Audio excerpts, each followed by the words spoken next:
On that fateful day, when the Lamb family officially announced that I was the long-lost biological daughter who had been missing for 22 years, the grand lobby of the luxurious five-star hotel was packed with guests, bustling and lively like a festival. Under the lavish, brilliant crystal chandeliers, glasses of red wine shimmered with an enchanting light. The figures clad in magnificent gowns wore smiles as bright as flowers, but deep in their eyes, there was a cold and sharp glint like the blades of fruit knives waiting to dissect. I stood alone in that splendid space, draped in a pristine pearl-white dress lovingly chosen by my biological mother. She had once gently said that this shade of white was meant for me, pure, soft, and full of the elegance of a young lady cherished and pampered since childhood. But deep down, I understood that in the eyes of most of the upper-class people present, I bore no resemblance to a prestigious heiress. On the contrary, I resembled an old ordinary item just picked up from a shabby corner of a poor market. A poor girl who grew up in a small remote town, who had toiled through busy days selling milk tea, who had handed out flyers under the scorching sun, and who had squeezed onto overcrowded buses to the point where her bangs were flattened, so miserable that she no longer cared about life. Now that girl suddenly appeared, standing tall among a crowd dressed in extravagantly expensive outfits, so it was no wonder they looked at me with curiosity. But what of curiosity? I was never afraid of those scrutinizing gazes. From childhood to adulthood, I had experienced all kinds of looks in this world. Pitying looks full of benevolence, cold disdainful looks, curious probing looks, and even harsh looks that seemed to ask why this resilient girl had not yet succumbed to the storms of life. Therefore, I quietly accepted the cold stares of this noble society. In fact, while they were busy scrutinizing, I could calmly take the opportunity to adjust my posture to be as graceful and elegant as possible. Standing right next to me at this moment was Lam Nuoc Phi, the elegant adopted daughter of the Lam family. 22 years ago, due to a tragic mix-up at the maternity hospital, the Lam family had accidentally lost their only biological daughter, me. A few years later, my mother, overwhelmed with sorrow and heartache over that loss, decided to adopt an orphaned girl from the orphanage, affectionately naming her Lam Nuoc Phi. To put it simply and understandably in the style of long-running soap operas, I was the real heiress while she was the counterfeit heiress. However, real life is cruel and never as sweet as it is in the movies. In those tear-jerking films, when the real heiress finally finds her way back, the whole family would immediately burst into tears, embracing her tightly. The fake supporting character would quickly reveal her scheming green tea face, and a dashing male lead would appear just in time to protect the beauty. But in this real life, the Lam family hurriedly ran to embrace her first. The lavish guests only gathered around to praise and comfort her first. Even the man considered to be my legitimate fiancé, Tam Hao, gently stood beside her, softly whispering warm words of comfort. Nuoc Phi, don't be sad. Even if Kyo Noyet returns, your unique position in the Lam family will never change. The moment I accidentally heard those sweet words, I almost couldn't help but laugh out loud. No change? Oh my, what a ridiculous truth. She still leisurely played the proud princess cherished by many, while I ultimately was just a supporting character who awkwardly appeared, added by the screenwriter merely to increase a bit of drama for the finale of the season. Shun Hao was originally a noble young master, the only heir of the prestigious Shun family, and he was also the one who had been betrothed since childhood to the daughter of the Lin family since they were in their cribs. For all those years before I suddenly returned, everyone in the upper class had assumed that the one who would walk down the aisle with him was Lin Ruofei. But since my return, the Lin family suddenly found themselves in an indescribable state of embarrassment, just like a thief caught red-handed. That prestigious engagement originally belonged to the true daughter of the Lin family, and the true daughter was indeed me. However, the beautiful girl who had been loved and nurtured beside Shen Hao all these years was Lin Ruofei. This was truly a classic love triangle, only missing the audience in the front row munching on sunflower seeds while discussing in awe. I personally had no fondness for Shun Hao at all, not because he was poor, as his family background was quite illustrious, nor was it because of his unattractive appearance, as his face was indeed very handsome and elegant. It was just that whenever his gaze turned towards me, it always carried a condescending emotion that was extremely unpleasant, as if he were looking at a terrible mistake that needed to be quickly dealt with and hidden from sight. However, when he looked at Lin Ruovai, it was completely different. His gaze towards her was gentle, warm, and filled with affection, as if a romantic photo filter had just been applied. Lin Ruovai today wore a light blue elegant evening gown. Her long hair gently curled and cascading over her shoulders, accentuating her slender neck adorned with a sparkling teardrop diamond necklace. My biological mother, Mrs. Chan Yuan, once softly mentioned that this precious necklace was the sacred relic left by my late grandmother, which was supposed to be passed down to her biological daughter, me. Yet, at this very moment, it was proudly resting on the graceful neck of Lin Ruovai. It was truly beautiful, so stunning that it stirred a deep irony in my chest, making me want to clap loudly in appreciation. Of course, I didn't clap out of emotional sentiment, but rather because the props of this play were so perfectly and completely arranged. Just as I was about to lift my glass of cold juice to take a sip to quell the simmering frustration within me, Lin Ruovai suddenly walked over to my side. Her face wore an incredibly gentle, saintly smile. Sister Chow Noyet, facing so many people today, you must be feeling very nervous and scared, right? Looking at that pretentious concern, I also smiled faintly in response, casually saying, I'm not nervous at all, just a bit hungry right now. The bright smile on her lips immediately faltered for a moment, filled with embarrassment. Perhaps in the perfect script she had written in her head, I was supposed to tremble in fear and exclaim, Yes, indeed, you are very scared, you are completely unfamiliar with such luxurious places. Then, right after that, she would have the opportunity to grasp my trembling hands, gently offering comforting words in front of the public, aiming for everyone to see her generosity and saintly tolerance, while simultaneously highlighting my rustic, weak, and humble nature. However, unfortunately for her, I did not crave such a dramatic, fake performance. What I truly longed for at this moment was food. From early morning until this very moment, I had been continuously pulled away to be made up, changing from one dress to another, and then forced to learn the cumbersome social etiquette rules, resulting in me only managing to gulp down half a cold-boiled egg all day. What is the point of being a noble young lady? Even if one is a prestigious noble young lady, this body still needs carbohydrates to sustain life.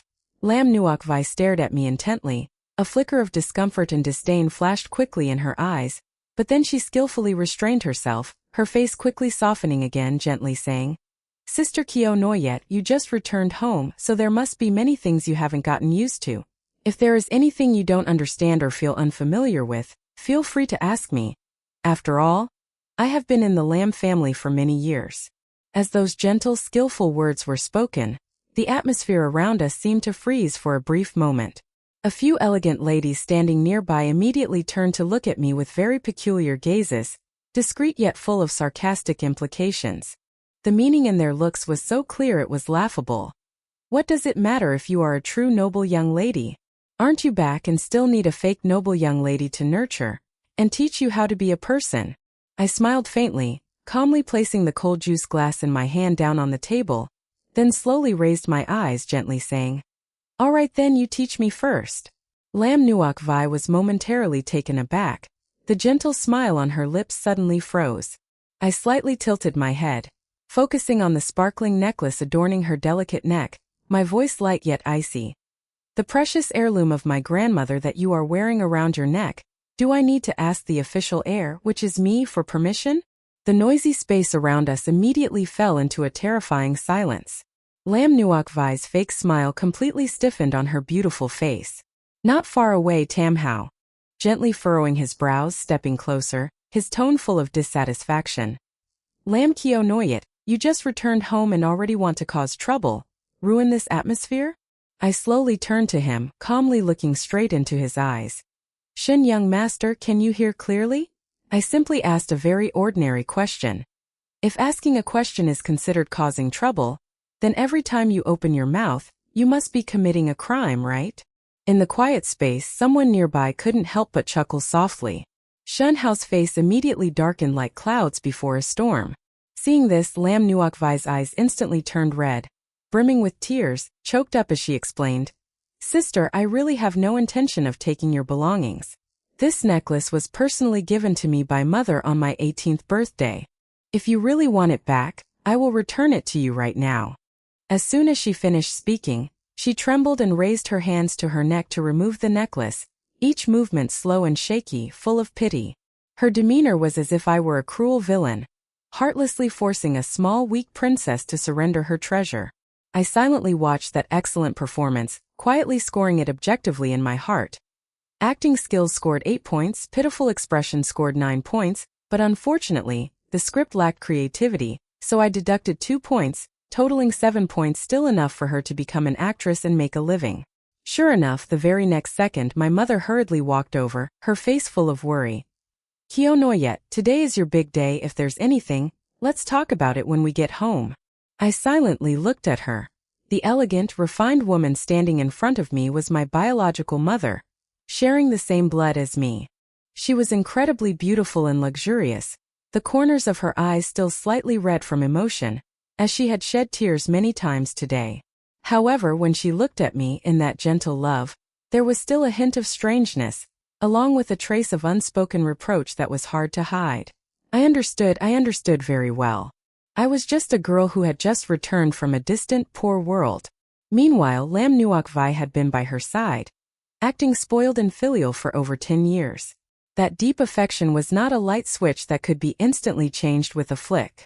I did not blame her, but not blaming her did not mean I accepted being a faint shadow, a support for someone else's brilliance. I gently broke into a faint smile, the cold sound. "Mom, I just asked a simple question like that.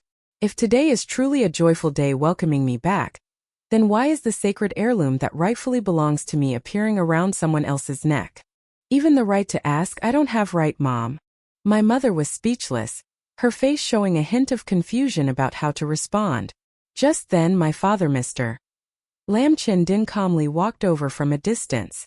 He is the powerful chairman of the Lam Corporation, carrying an extremely strong, overwhelming aura.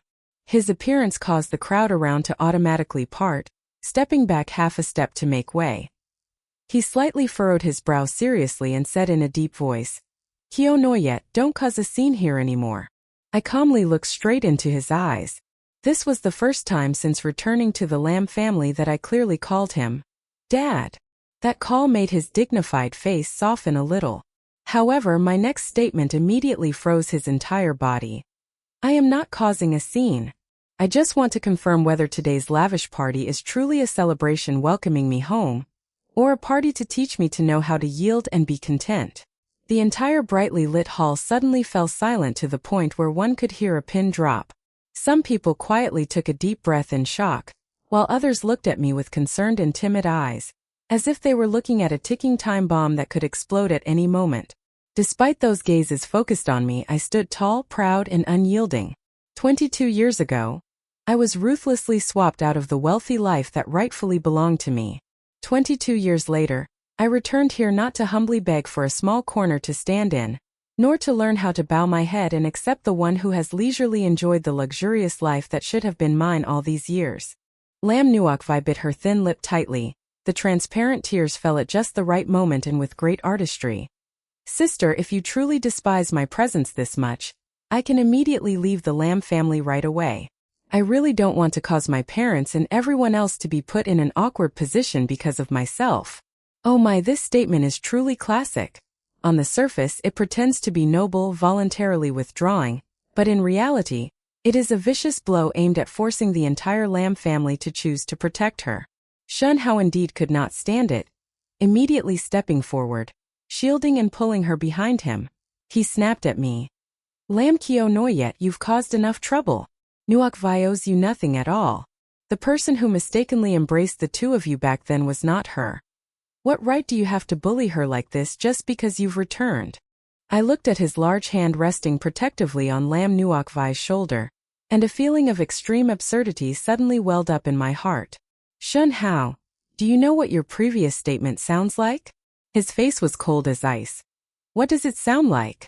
I smiled sarcastically. "It sounds like a thief who has broken in and brazenly lived in someone else's house for 20 years. When the homeowner finally returns, an outsider like you jumps up and loudly advises the homeowner not to make things difficult for the worn-out sofa." The vast hall was once again abuzz. Whispers began to rise. Shun Hao's face had turned as dark as the bottom of a pot, and he gritted his teeth, asking, Do you always have to speak so harshly and unpleasantly to be satisfied? I calmly nodded in agreement. That's right, because why should I say nice words to those who like to pretend to be deaf and mute to avoid hearing the truth? Lam Nuokvai's eyes flickered with a cold, calculating glint beneath her long tear-soaked lashes. Soon after, she suddenly let out a soft gasp of surprise. The sparkling necklace around her neck suddenly slipped off, falling freely to the ground. The teardrop-shaped diamond collided forcefully with the hard marble floor, producing a very small but extremely sharp clink. Immediately after, the precious pendant shattered into many small pieces. The atmosphere in the banquet hall instantly froze like winter snow. Lam Nuokvai hurriedly covered her mouth with her hand, her face clearly showing extreme panic, trembling as she said, Sister Kyo Noyet, why did you pull it apart like that? I pulled it. While my hands have been resting lightly on the glass of juice without moving, could it be that my hands know martial arts? All curious and doubtful eyes immediately turned towards me like sharp arrows. At this moment, Tam Hao was completely furious. He roared in anger. Lam Kyo Noyet. I calmly looked straight into his face, which was ablaze with anger, and replied nonchalantly. Don't shout so loudly, my ears are not deaf. Moreover, do you want me to admit to something I didn't do? He snorted coldly. Do you still want to deny it? I slightly curled my lips into a faint smile. Not denying it, does that mean I should swallow the bitter fruit and take the blame? I'm not a professional delivery service that I should happily accept this unreasonable accusation, am I? In the meantime, Lam Nuokvai had tears welling up in her eyes, her thin shoulders trembling slightly. She pitifully bent down, slowly picking up each piece of the poor broken necklace from the ground.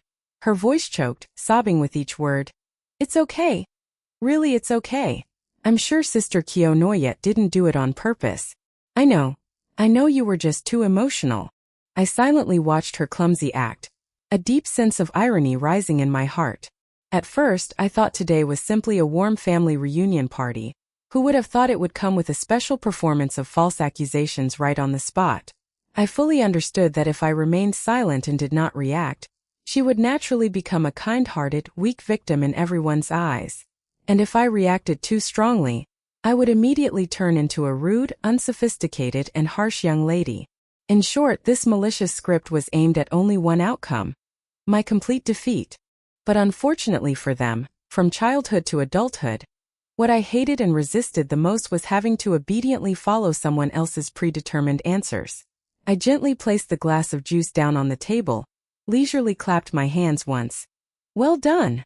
That unexpected action made everyone around me immediately stunned, looking at me in confusion. I calmly bent down, decisively picked up the broken pendant from Lam Nuokvai's trembling hand, and smiled meaningfully. Continue performing. I'm eagerly watching the climax here. Lin Ruowei's face instantly turned deathly pale. I gently rotated the exquisite pendant in my hand, carefully examining the small connecting clasp, then unconsciously let out a sarcastic smile. Oh, so this clasp had been carefully cut beforehand. Lin Ruowei froze, a look of bewildered panic flashing in her eyes.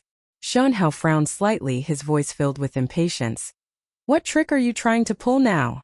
I calmly raised the pendant, pointing it towards the dazzling chandelier in the hall.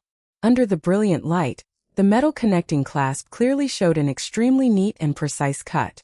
Look everyone, this cut is very clean. It wasn't severed by forceful pulling, but clearly by some sharp tool beforehand. Moreover, the cut is very fresh. It hasn't even oxidized yet. I slowly turned to look directly into Lin Ruowei's intensely fluctuating eyes and gently asked, Ruowei, did you cut your own hair or did you hire someone else to cut it for you?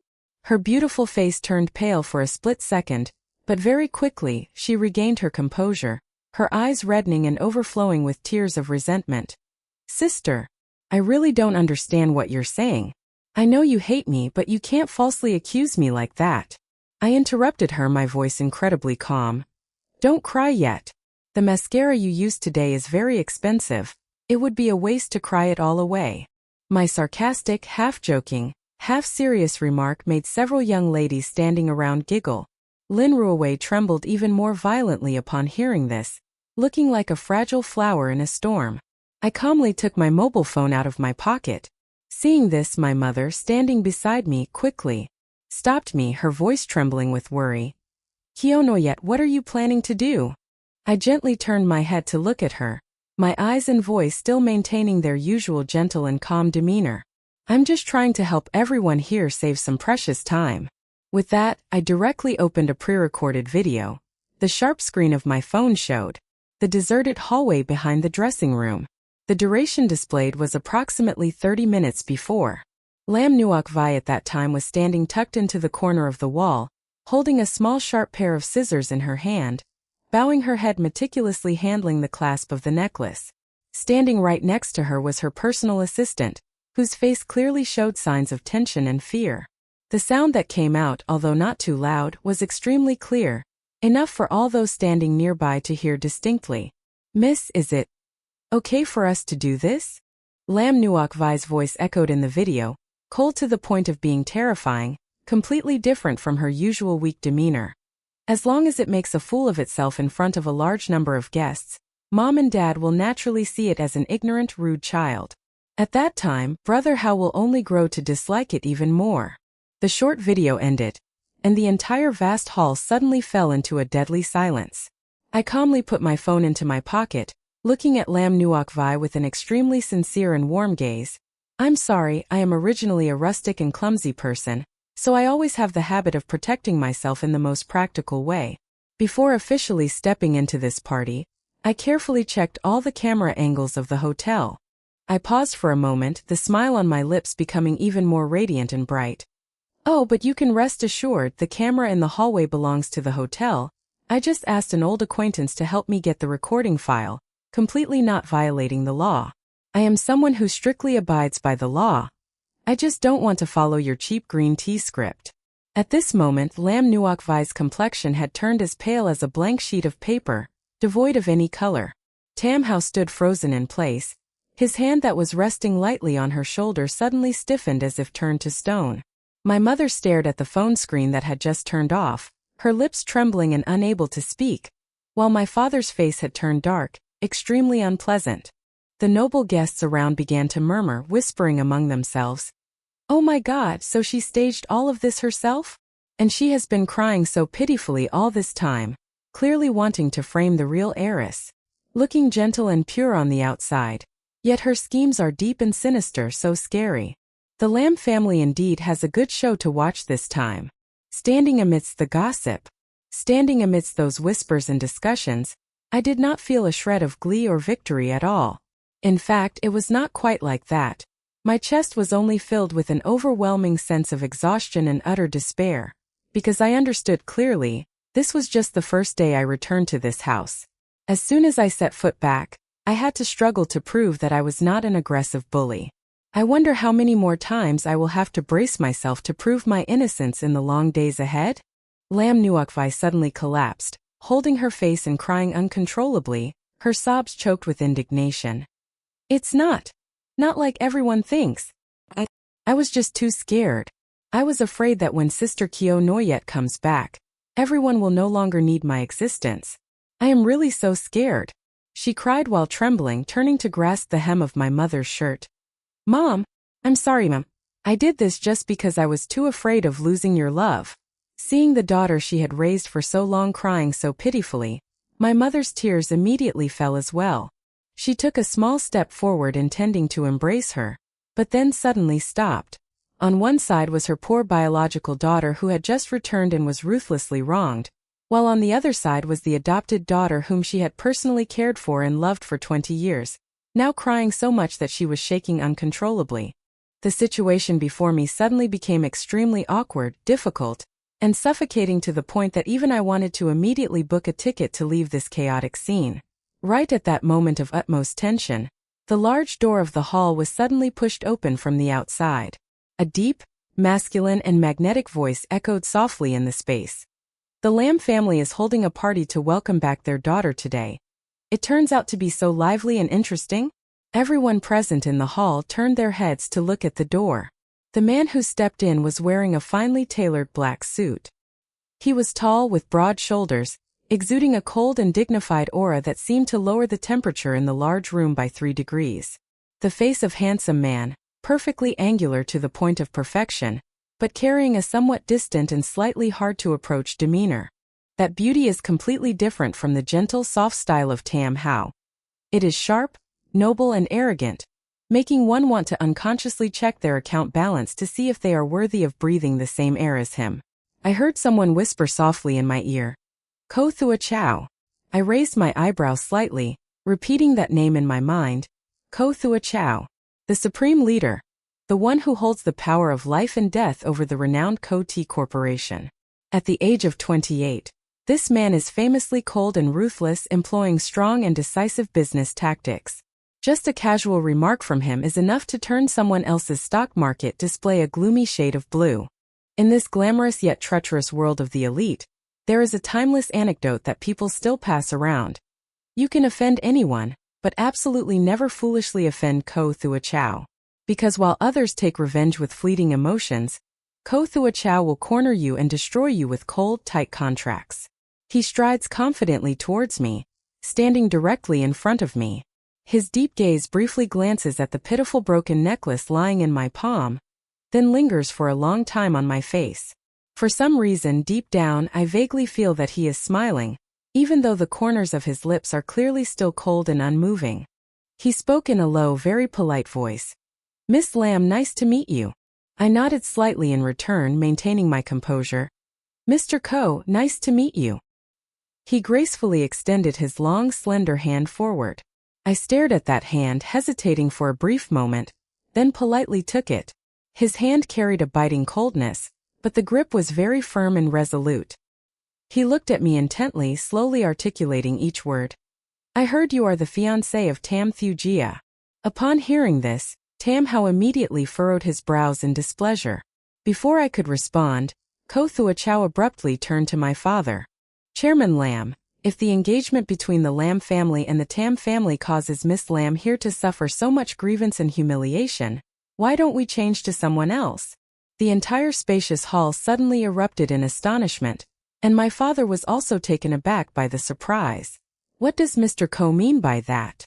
Ko Thua Chow turned to look directly at me, his tone calm and indifferent as if he were leisurely discussing the weather today. What I mean is, the Ko family can completely replace the Tam family to fulfill this engagement. It seems that the script of this life is taking a rather unexpected turn. I had just made a move to expose and slap the face of that fake green tea girl, so why did the story suddenly pivot to this intense and dramatic marriage proposal? Tam Hao's face had turned dark with anger, and he gritted his teeth. Mr. Ko, this is a private matter between the Lam family and the Tam family. Ko Thua Chow glanced at him, his gaze indifferent and cold, so bland that it was as if he had casually noticed a spelling error on a scrap of paper. A private matter, is it? He slightly curled his lips, the smile carrying a hint of sharp sarcasm. Then Tam Thu Jia, just now standing in the crowded hall, harshly criticizing a girl who was wrongfully accused. Is that a public performance for everyone to enjoy? Tam Hao was left speechless, his face flushed red and unable to utter a word. I looked at Ko Thua Chow, secretly thinking that this man indeed has a vicious tongue, but I found it incredibly delightful. It was not the kind of delight typical of romantic feelings, but rather the excitement of finding a very compatible teammate to engage in battle and banter together. Ko Thua Chow, turning back to look at me. Miss Lam, what do you think? I raised my eyebrow and asked back. Is Mr. Guo proposing to me? He remained calm and replied nonchalantly. I am merely presenting a mutually beneficial cooperation proposal. I chuckled softly. What kind of cooperation?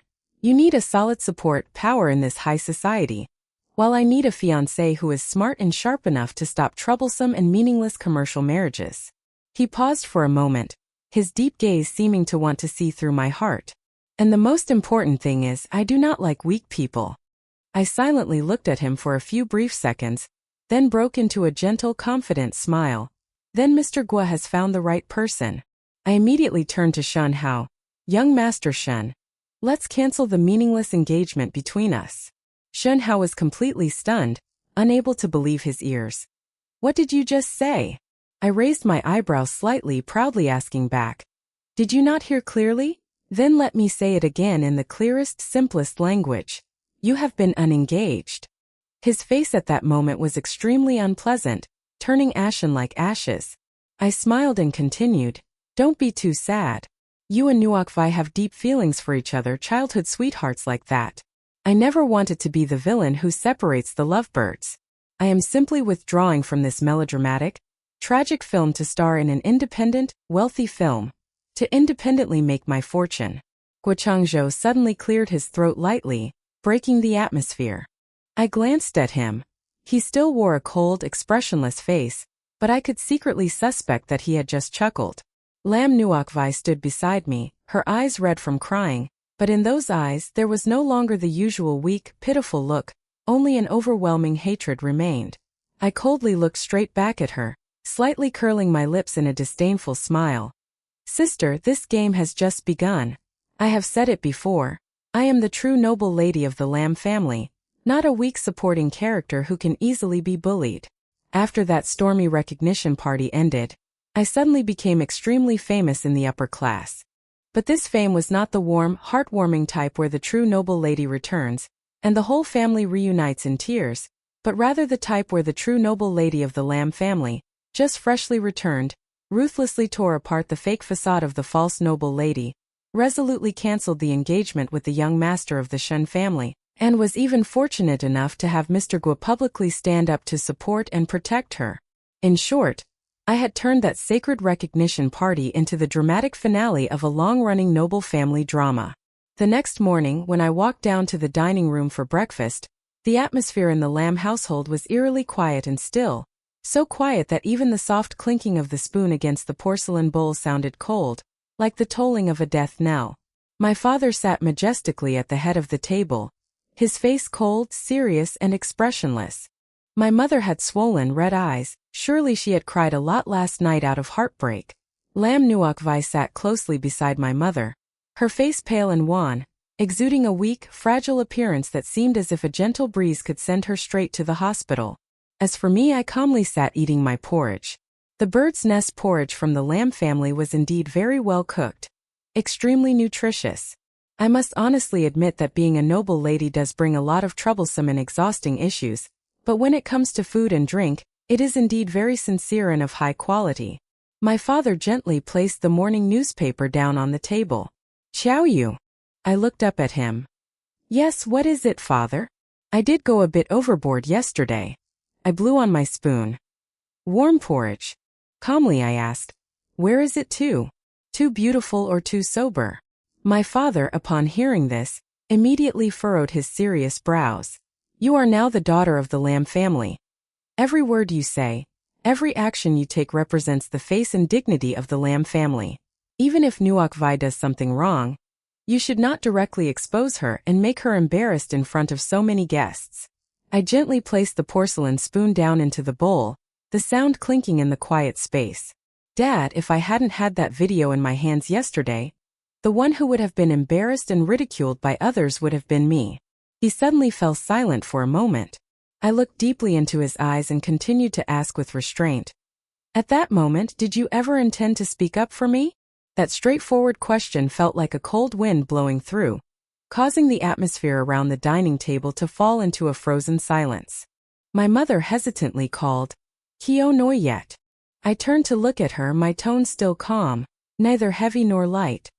"Mom, I have never and will never dare to blame everyone for loving Nuokvi deeply.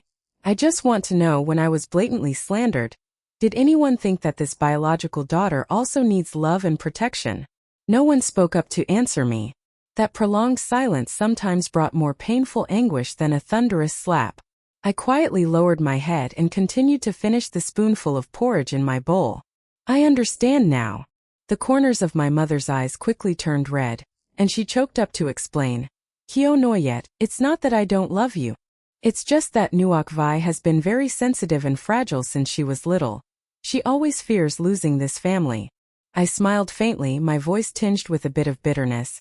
"Mom, but I have also been lost and without my family for the past 22 years. My mother was choked up and could not speak, while I chose to remain silent. In fact, it wasn't that I didn't know how to cry or didn't want to cry. I just understood all too well that tears in this world do not always bring about fairness. Some people only need to cry to establish, that means being hugged and comforted, Conversely, some people who cry only receive sarcasm and criticism for overreacting. I have experienced the feeling of the second type of person, so now I have learned to never shed tears in front of those who do not cherish me at all. Just then, Lam Nuokvi suddenly stood up. She took the warm milk glass on the table and slowly walked in front of me. Sister, what happened yesterday was entirely my fault. I sincerely apologize to you. Please don't be angry with my parents anymore. Okay? Saying that, she extended the milk glass towards me with a very earnest expression. I just stared at that glass of milk and absolutely did not reach out to take it. Seeing that, she bit her thin lips slightly, looking pitiful. Sister, are you still determined not to forgive me? I forced a faint smile and gently asked back. Do you really know you are wrong and are apologizing to me? Or are you trying to pressure me to accept your apology so that I have no right to be angry anymore? Her face suddenly turned pale from shock. I tilted my head slightly, looking at her with deep eyes. Nuokvi, today I will teach you a lesson. An apology is not like hand sanitizer.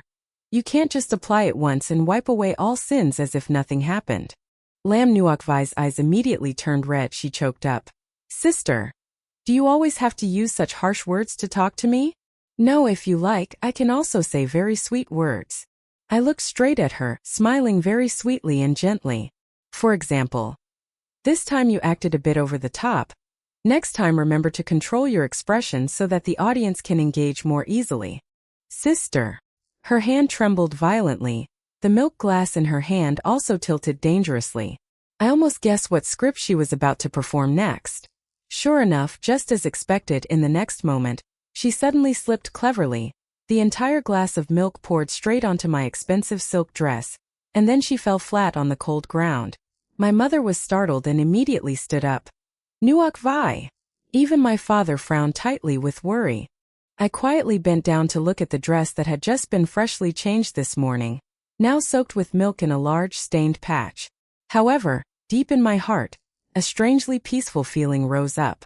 Lam Nuokvi was crouched on the floor, tears streaming down like rain.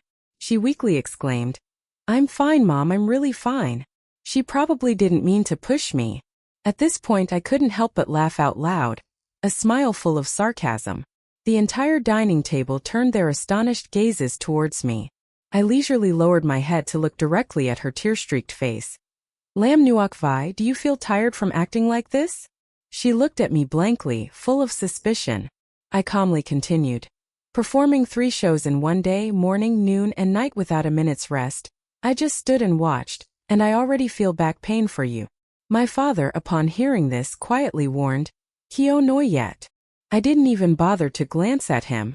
I slowly pulled out a luxurious napkin, gently wiped away the milk stains on the dress and calmly said, There are surveillance cameras installed in this dining room. Lam Nuokvi's complexion immediately changed, from pale white to ashen in an instant. I smiled knowingly. Don't be afraid, I haven't had the chance to review it yet, but if you still want to continue this act, I can call the butler in to stream it live right here for everyone to enjoy. Her body stiffened like a statue. My mother looked at her, and for the first time, a deep suspicion appeared in her eyes.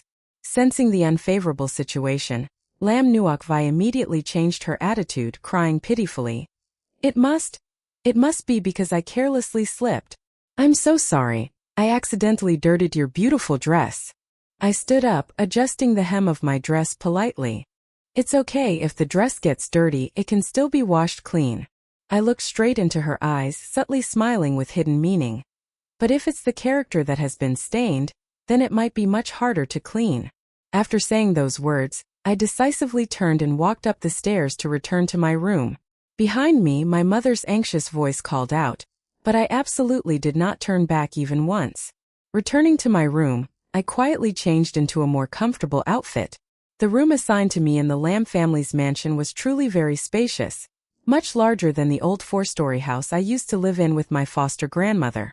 Here there was a soft mattress bed, pristine white silk curtains hanging down by the window, and a wardrobe full of trendy outfits that had never been worn. However, I did not find even a little sense of belonging to this place. The more luxurious and extravagant the furnishings in the room were, the more I felt like an outsider, like a temporary lodger. I sighed softly, walked over to sit down on the armchair by the window, and opened my personal computer. As soon as the computer screen lit up, a new email notification immediately appeared on the toolbar. The sender was Ko Thua Chow. The title of the email was brief but heavy: Engagement Cooperation Contract. I clicked to open the attached file. Before my eyes was a detailed contract totaling 12 pages. The terms were divided very clearly and distinctly. The cooperation period lasted exactly 1 year. Both parties must not interfere in each other's private romantic lives. When necessary, they must attend public events together to coordinate in presenting a stable romantic relationship to the media. During the validity of the contract, Ko Thua Chow would be responsible for providing commercial and legal support within reasonable limits for me. I read each line carefully until I reached the 8th clause, when I couldn't help but laugh out loud. In that 8th clause, the prominent black text clearly stated, Party A is not allowed to silently endure grievances without promptly notifying Party B. I was taken aback, staring at the line with a touch of gentle authority for a long time, not understanding why a small corner that had always been cold and prickly in my heart suddenly softened a bit. Just then, the phone on the table suddenly vibrated. A strange number displayed on the screen. I curiously picked up the phone. From the other end, a warm, slightly low male voice rang in my ear. Have you read the contract yet? I gently leaned back against the wide, comfortable rattan chair and replied, Mr. Gua, your speed in drafting contracts is truly astonishing. Just last night you proposed a collaboration, and this morning you sent the Word document directly. Are you really a high-ranking CEO, or a printing machine that has come to life? The other end suddenly fell silent for a long second, and then I heard a very soft, brief laugh that was full of interest coming through the phone. But I am a real printing machine made of flesh and blood. Then he asked again, his tone somewhat thoughtful and full of interest. Miss Lamb, do you usually speak in this lovely sarcastic tone? Not exactly. I also know how to say many sweet and pleasant words, I replied. For example. I paused for a moment, pretending to ponder. I think Mr. Gua is indeed very handsome. The other side fell into a brief, hesitant silence. I would like to add one more thing, although handsome indeed, that beauty cannot help reduce any taxes, so this contract still needs to be revised a bit. This time Guo Chengzhou seemed to really laugh. His low, slightly hoarse laughter was like warm notes falling straight into my ears, bringing a very strange feeling that seeped deep into my mind. What do you want to revise? I looked at the first clause displayed on the laptop screen and slowly said, First, Party A is me, not one of your subordinates. When attending events with you, I absolutely have the right to refuse any overly intimate behaviors. Understood. Second, the commercial and legal support must be clearly defined in terms of scope. I personally do not like to owe ambiguous favors with unclear origins. Understood. Third, if this partnership comes to an end, both parties must simultaneously issue an official announcement, and I must not be allowed to become the pitiful one abandoned in front of the public. Understood. I slightly raised my delicate eyebrows, feeling a bit of doubt arise in my heart. Is Mr. Guo really so easy to negotiate with? As if reading my thoughts, he quickly responded, his tone firm. Because she was completely right. I was a bit stunned for a moment. It was just an extremely simple statement, without any embellishment. But for me at this moment it carried a strange weight. Since last night when I set foot in the cold house of the Lam family until now, no one had ever gently said such a fair sentence to me. I lowered my head to look at the screen and suddenly felt that the distant Mr. Gu seemed a bit more pleasing to the eye and likable. Just then the phone screen suddenly lit up, signaling a new message from Tam Hao. It contained only a curt, commanding line. Come meet me, we need to talk clearly. I stared at that message, a feeling of extreme absurdity rising in my heart. On the other end of the line, Gu Chaozhou noticed the sudden silence and asked, What's wrong? I replied casually, My nominal ex-boyfriend is asking to meet. You have an ex-boyfriend? I think this kind doesn't count. At most it's just something that hasn't been unwrapped and is being hurriedly returned. The other end fell silent for a second, then he asked softly in a warm voice, Do you need me to go with you? I chuckled softly, firmly declining. No need. To summon such a high-level boss for a low-level monster is truly too embarrassing. Gu Chaozhou on the other end remained calm, giving a warm reminder. Don't let yourself get hurt. I smirked, responding proudly. You can rest assured. I only have the ability to make others suffer heartbreak. After hanging up, I stood up to tidy up, changed into a simple yet elegant black dress, added a bit of light makeup, and then leisurely walked downstairs. Tam Hao had arranged to meet me at a quiet cafe near the Lam Group. When I arrived, he was already waiting in his usual spot right by the floor-to-ceiling window. The crisp white shirt paired with an expensive watch sparkling on his wrist exuded the cold, arrogant demeanor of a wealthy young master. If I hadn't witnessed the entire ridiculous scene last night, perhaps any girl looking at him would find him charming and handsome. But now, when I looked at that face, I could only associate it with the loyal figure standing guard in front of Lam Nuok Vai last night. No different from a dog trying its best to protect the house. Reflecting on it, I silently mocked myself. Perhaps I shouldn't insult dogs like that. After all, dogs at least still know how to be loyal to their one and only owner. I calmly walked over, sat down in the chair opposite him and coldly spoke first. If you have something to say it quickly. I have a lot of things to be busy with. Tam Hao looked up at me. Deep in the depths of his eyes was a chaotic mix of very complex emotions. Lam Kio Noyet, you must be heartless, must make everything noisy to the point of this mess to be satisfied, right? I was not in a hurry to answer, calmly ordered an iced Americano from the waiter, and after the drink was placed on the table, I took a cool sip and leisurely asked back. What do you mean by that? Nuok Vai has been crying all night long. His voice choked, full of blame. Your parents are also very heartbroken because of this. You just returned home. Can't you behave a little softer? A little more understanding? I coldly looked straight into his fake face. Tam Hao, did you go through the trouble of calling me out here to resolve things clearly, or to lecture me with a hollow moral speech? Hearing this, he furrowed his brows tightly in annoyance. You clearly were not like this before. I suddenly laughed out loud in sarcasm. Do you even have the right to say you knew me before? His face suddenly choked up, unable to speak. I did not give him a chance to react, continuing to emphasize each word. In the past, I had to eat each cheap instant noodle package costing 2 yuan to get by. On those freezing winter days, my hands cracked and bled but still had to work washing dishes to survive. Did you ever know about those bitter experiences? Tam Hao's complexion changed slightly. A hint of confusion appeared. He mumbled an excuse. I didn't mean that. Then what do you mean? I stared deeply into his evasive eyes. Don't you mean for me to be content, to play the role of a pitiful girl in your ridiculous imagined script? That after being brought back to the Lam family, I should know my place, endure, and be deeply grateful for being taken in by someone's kindness? So that when Lam Nuok Vai sheds tears, I should know my place and actively disappear. And when you stand up to protect her, I should also show that I understand and withdraw at the right time. Is that right? Tam Hao was completely speechless, unable to utter a word of defense. I curled my lips into a cold smile. But it's really a pity for you. I originally had no interest in taking that weak role.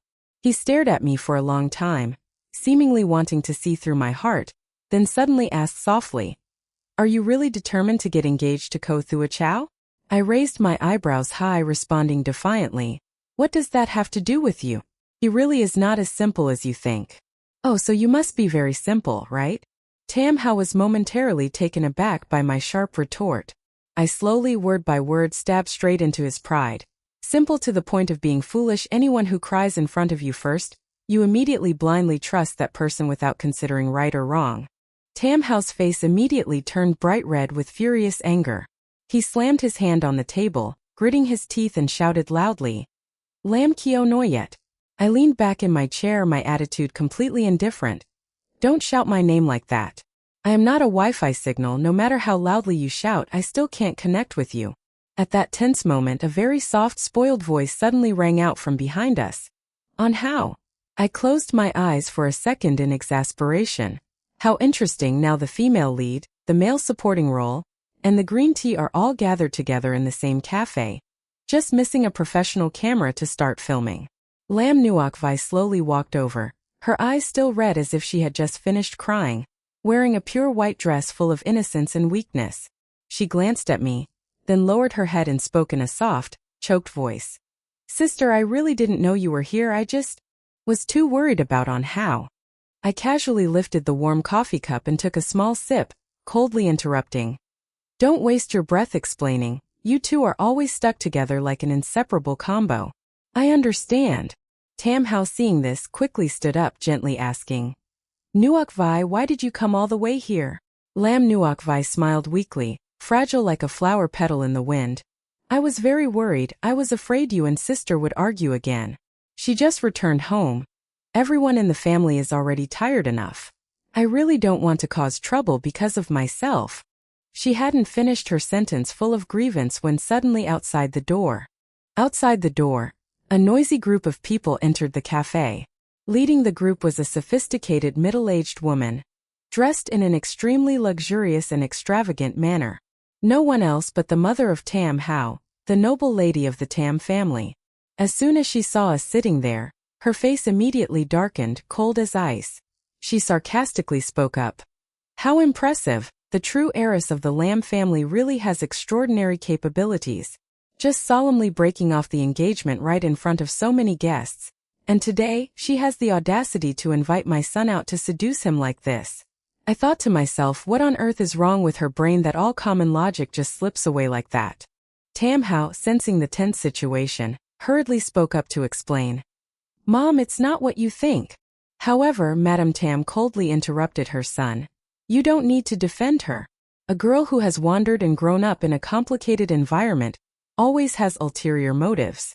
Nuoc Vi is so gentle and good, yet she doesn't know how to cherish it, and on top of that, she shamelessly clings to Mr. Ko to elevate her own worthless value.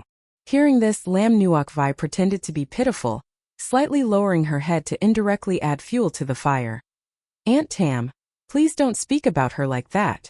This statement seemed to be a kind gesture to help me at first glance, but in reality, it was a subtle trick to further ignite her anger.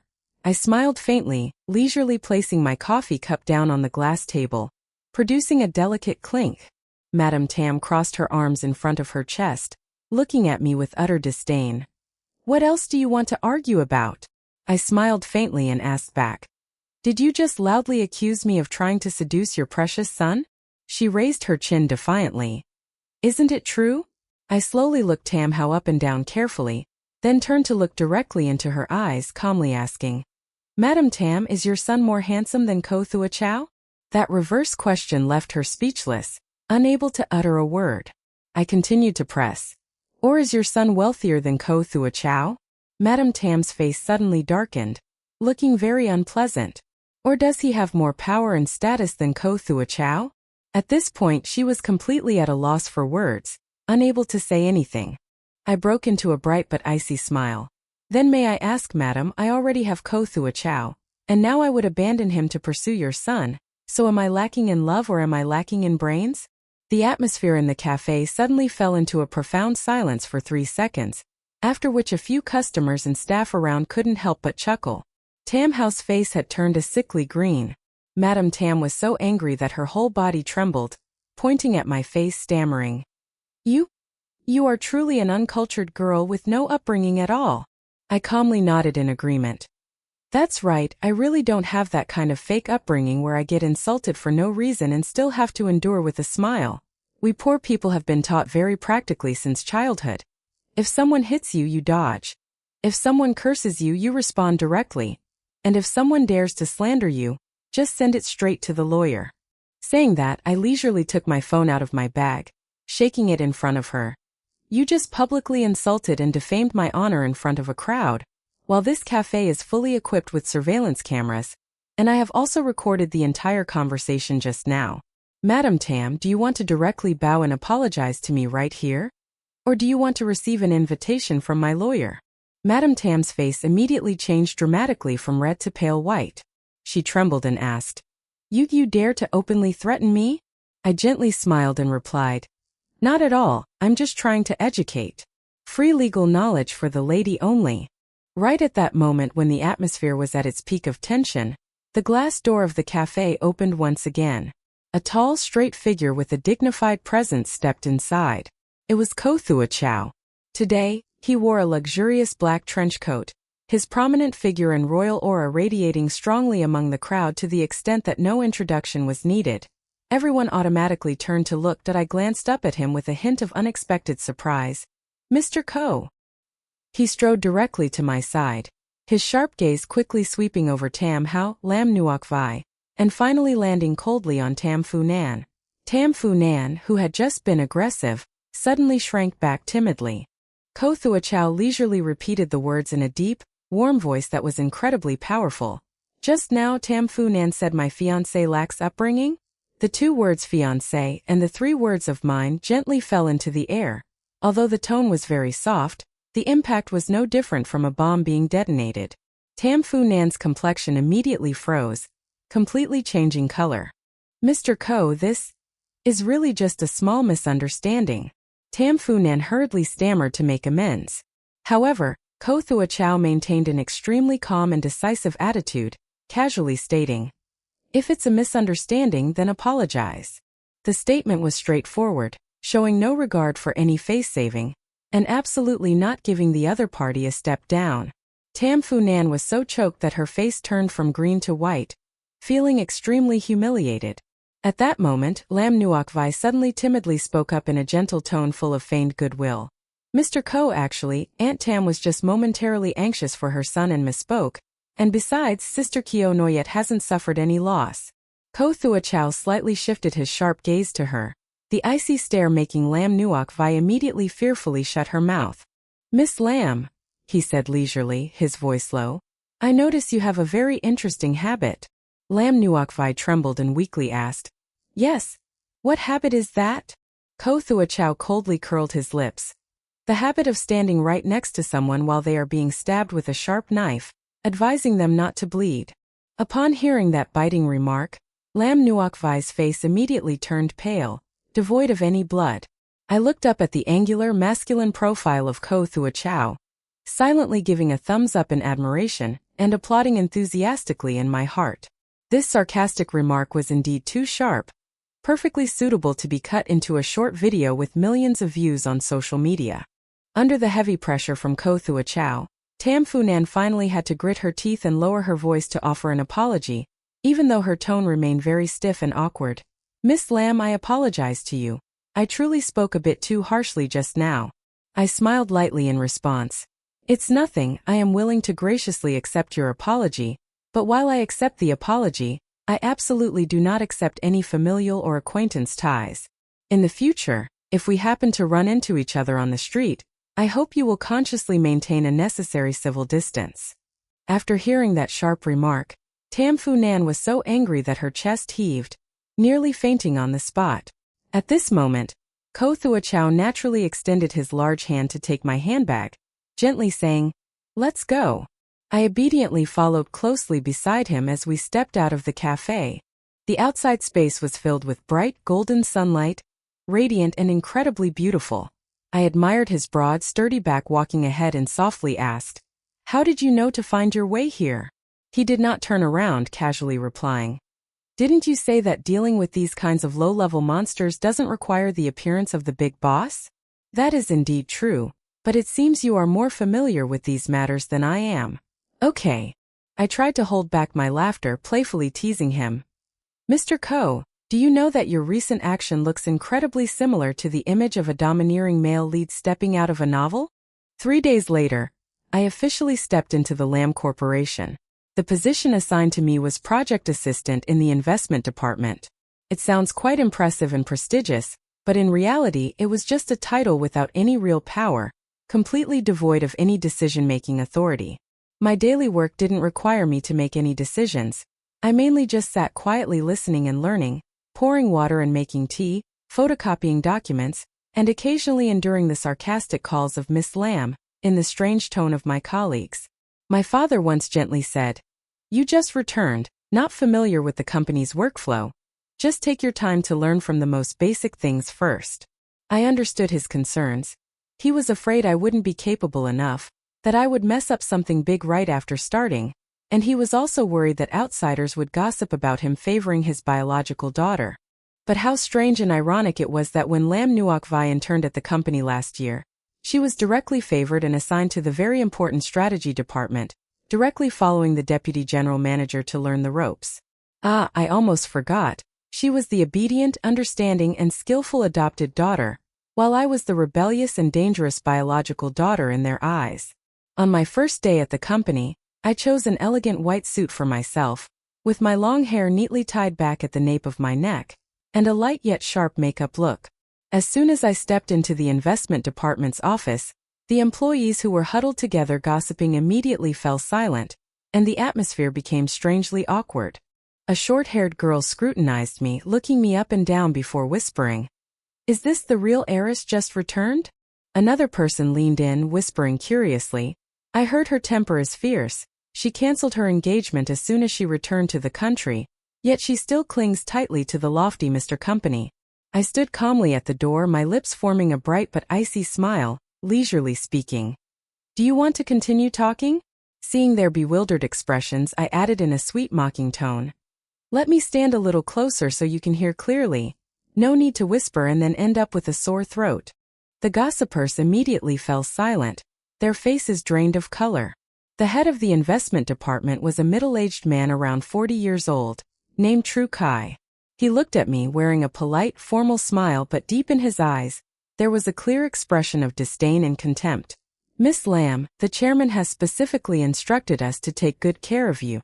Your main task today is to familiarize yourself with the operational processes first." Saying that, he coldly pushed a thick stack of documents toward me. "This is the detailed report on the Van Sun Resort project. You can take your time to read through it." I calmly accepted the file from him. True Kai showed a hint of surprise when he saw that I had no reaction of discomfort or resistance at all. That I calmly sat down at my desk, flipping through each page of the document. The Van Sun Resort project is an extremely large key project that Lam T is preparing to invest in, with a total capital of over 3 billion yuan, in collaboration with a construction company named Thien Tan. The report is presented beautifully, with perfect market data, extremely optimistic profit forecasts, and a very smooth financial model, so beautiful that it feels artificial, detached from reality. I had only patiently read to the 10th page when my brows furrowed slightly due to the inconsistencies. By the 20th page, I decisively picked up a red pen and began to mark sharp notes. By the time I reached the 50th page, I couldn't help but laugh out loud at my own mockery. This project is not just flawed, it is clearly a pile of harmful issues dressed in a gorgeous ball gown, standing right in the center of the stage to perform ballet for everyone to see. That afternoon, an important internal meeting took place. True Kai deliberately arranged for me to sit at the very end of the long meeting table. On the large projector screen, he passionately presented the Van Sun project with a voice full of confidence and pride. This project is expected to recover all investment within 3 years, and by the 5th year, the estimated net profit margin will reach 18%. This will definitely be a new breakthrough growth point for our Lam T Group in the high-end resort segment. Everyone around continuously nodded in approval, and my father was also present at this meeting. He sat majestically in the chair of the presiding officer, his face showing a serious and contemplative expression. Lam Nuok Vai was also there, sitting neatly next to the deputy general manager, wearing a gentle light pink suit, diligently taking notes in a very obedient manner. Seeing me sitting cramped at the end of the table, the corners of her mouth curled up in a smug smile. That smile, though very slight and quick, conveyed the arrogant message she wanted to send. "So what if you are the biological daughter? In that house everyone still loves me more. And even in this company, I am always one step ahead of you." I remained silent, bowing my head, continuing to carefully take notes in my notebook. When it came time for feedback, True Kai glanced around the meeting room, then deliberately stopped, directing a mocking gaze at me. "Miss Lam, you have been studying the documents all day today. Do you have any comments on this project?" His tone sounded very polite and courteous, but anyone present in the meeting room could easily recognize the underlying intent to tease and ridicule. How could a newcomer on her first day in the company provide any professional opinions? At most, she could only mumble, "Yes, I think this project is very good," only to receive the silent, contemptuous laughter of everyone afterward. However, I calmly placed the pen down on the table. The large meeting room suddenly fell into a suffocating silence. True Kai hesitated for a moment at my calm demeanor, then awkwardly spoke up. "Then I invite Miss Lam to share her thoughts." I stood up straight, boldly declaring a short but powerful statement. This project should not be invested in at all. As soon as those words were spoken, The atmosphere in the entire meeting room seemed to freeze completely, chillingly terrifying. True Kai laughed mockingly. Miss Lam, do you really understand what you are saying? I nodded slightly and calmly replied, I know very well. Then I emphasized each word. I am saying that this project absolutely should not be invested in. True Kai's face immediately became extremely unpleasant and ashen. What is the reason? I confidently stepped up to the podium, standing right in front of the large projection screen. First, the tourism statistics for the Van Son area presented in this report have been grossly exaggerated and unfounded. The report states that the average number of tourists per year has steadily grown by 12%. However, based on all the officially published data from the local tourism bureau, in the last 3 years, the actual growth rate has only modestly fluctuated around 3 to 4%. In fact, last year, this figure even saw a severe decline due to the emergence of a new highway, causing most tourists to actively shift their journey to experience at the Nam Dinh resort. As I spoke, I decisively pressed the slide change button on the remote in my hand. A detailed data table that I had just compiled immediately appeared on the large screen. The atmosphere in the audience instantly buzzed. Whispers began to rise like a tide. I did not give them time to doubt and continued to present clearly. Second, the land clearance costs of the project are being calculated unrealistically low. This thick report states the total cost is only 800 million, but based on the actual land transaction prices near the area in recent times, the reasonable minimum figure should fluctuate from 1.2 to 1.3 billion dong, a huge discrepancy of at least 400 million. Under the light cast from the projector screen, True Kai's face had begun to visibly pale. I smiled slightly and continued to press. Third, the Thien Ton partner is currently burdened with an extremely high short-term debt, and last year's operating cash flow has continuously been in a negative state for 3 consecutive quarters. If Lam T hastily invests at this time, the risk of falling into their huge financial hole is extremely high. I turned to look directly at my father with a determined gaze. Dad, if you sign off on this project, Lam T is very likely to become a bottomless free blood transfusion machine for Thien Ton. The meeting room. The large meeting room suddenly fell into a suffocating silence, still as a sheet. My father quietly looked at me, his serious gaze for the first time in my life carrying a genuine seriousness and scrutiny for this daughter. He pondered and asked, Where did you get this detailed data from? I calmly replied, All of it is from publicly available state data, audited financial reports, detailed planning maps, recent land auction news, plus some direct calls for field verification. True Kai seemed to be sitting on a pile of fire, immediately speaking up to defend himself, his voice somewhat trembling but trying to sound tough. Miss Lam, you have just stepped into the company, so you cannot fully understand the whole picture of the project. What you just mentioned is merely the surface information floating on the water. A large-scale project like this cannot be viewed simply and one-sidedly like that. I gently turned to face him directly, raising an eyebrow. All right, then let's look a little deeper. I softly pressed the button to open another prepared file, and a complex shareholding structure diagram immediately appeared on the large screen. The Thien Ton company has an indirect shareholder named Trong Min Hui coincidentally. This person is also a major shareholder of the consulting company that prepared the feasibility report for this Van Son project. At this point, True Kai's complexion changed dramatically, from pale white to ashen gray. I continued to deliver a fatal blow. A report made by someone with a direct interest. No wonder the data looks beautiful, unusually perfect like that.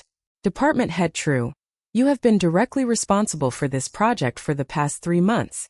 Have you really not discovered any irregularities? That sharp questioning froze the entire meeting room. No one dared to breathe loudly. The tension in the air was at its peak. True Kai, furious to the point of embarrassment, suddenly slammed the table with a loud bang, shouting, Are you publicly suspecting that I am receiving personal benefits from the partner? I still maintained a calm, indifferent attitude, looking straight into the eyes that were marked with anger from him. I never said that, but seeing you so eager to explain, I suddenly start to want to doubt it. You. Enough. My father at this moment finally spoke in a hoarse voice, the tone warm but carrying the absolute authority of the head of the family. The meeting room immediately restored its absolute silence. He looked at me, his eyes filled with many complex thoughts. Kyo no yet, send all your documents back to my secretary. Yes, sir. I gently nodded in response. He turned to look at True Kai with a cold gaze, decisively ordering, the Van Sun project is temporarily halted. The internal audit department will immediately conduct a comprehensive inspection. True Kai's face at this moment was completely drained of blood, ashen like ashes. On the opposite side, Lam Nuok Vi sitting across the conference table was gripping the pen in her hand so tightly that her knuckles turned pale, her whole body trembling with anger and anxiety. I leisurely returned to my seat. Just then the phone in my handbag gently vibrated with a soft rhythm. I opened it to check. It was a message from Ko Thua Chow. How was your first day at work? I smiled and typed a reply. I just personally canceled a project worth 3 billion. He replied almost immediately, brief but meaningful. Not bad.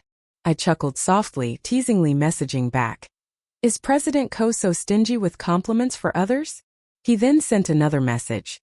Afraid that too many compliments will make you arrogant.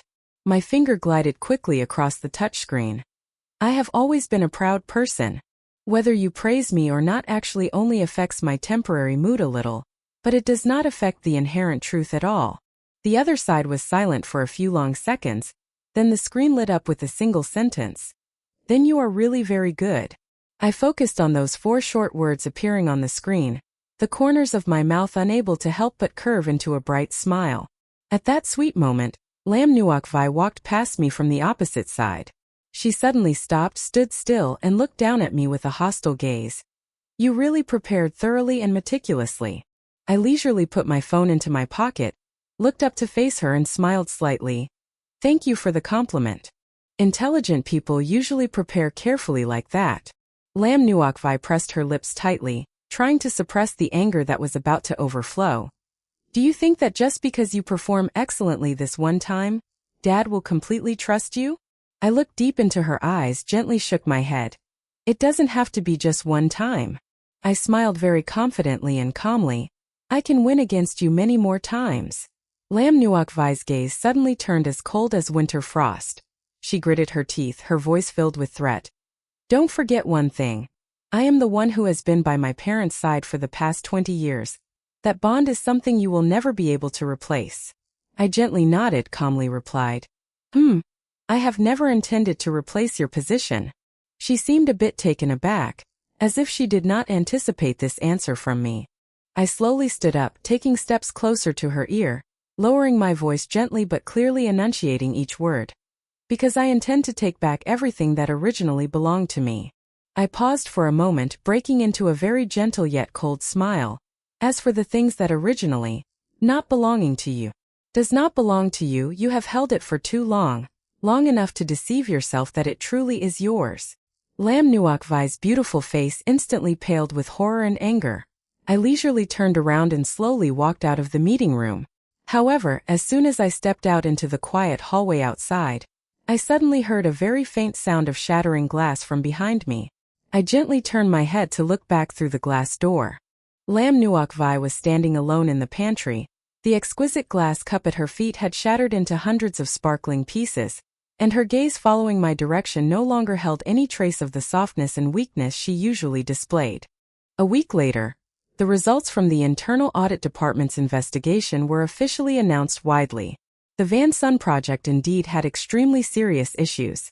Not only were the figures in the report grossly inflated, but there were also clear signs of collusion and under-the-table dealings among the parties throughout the project evaluation process.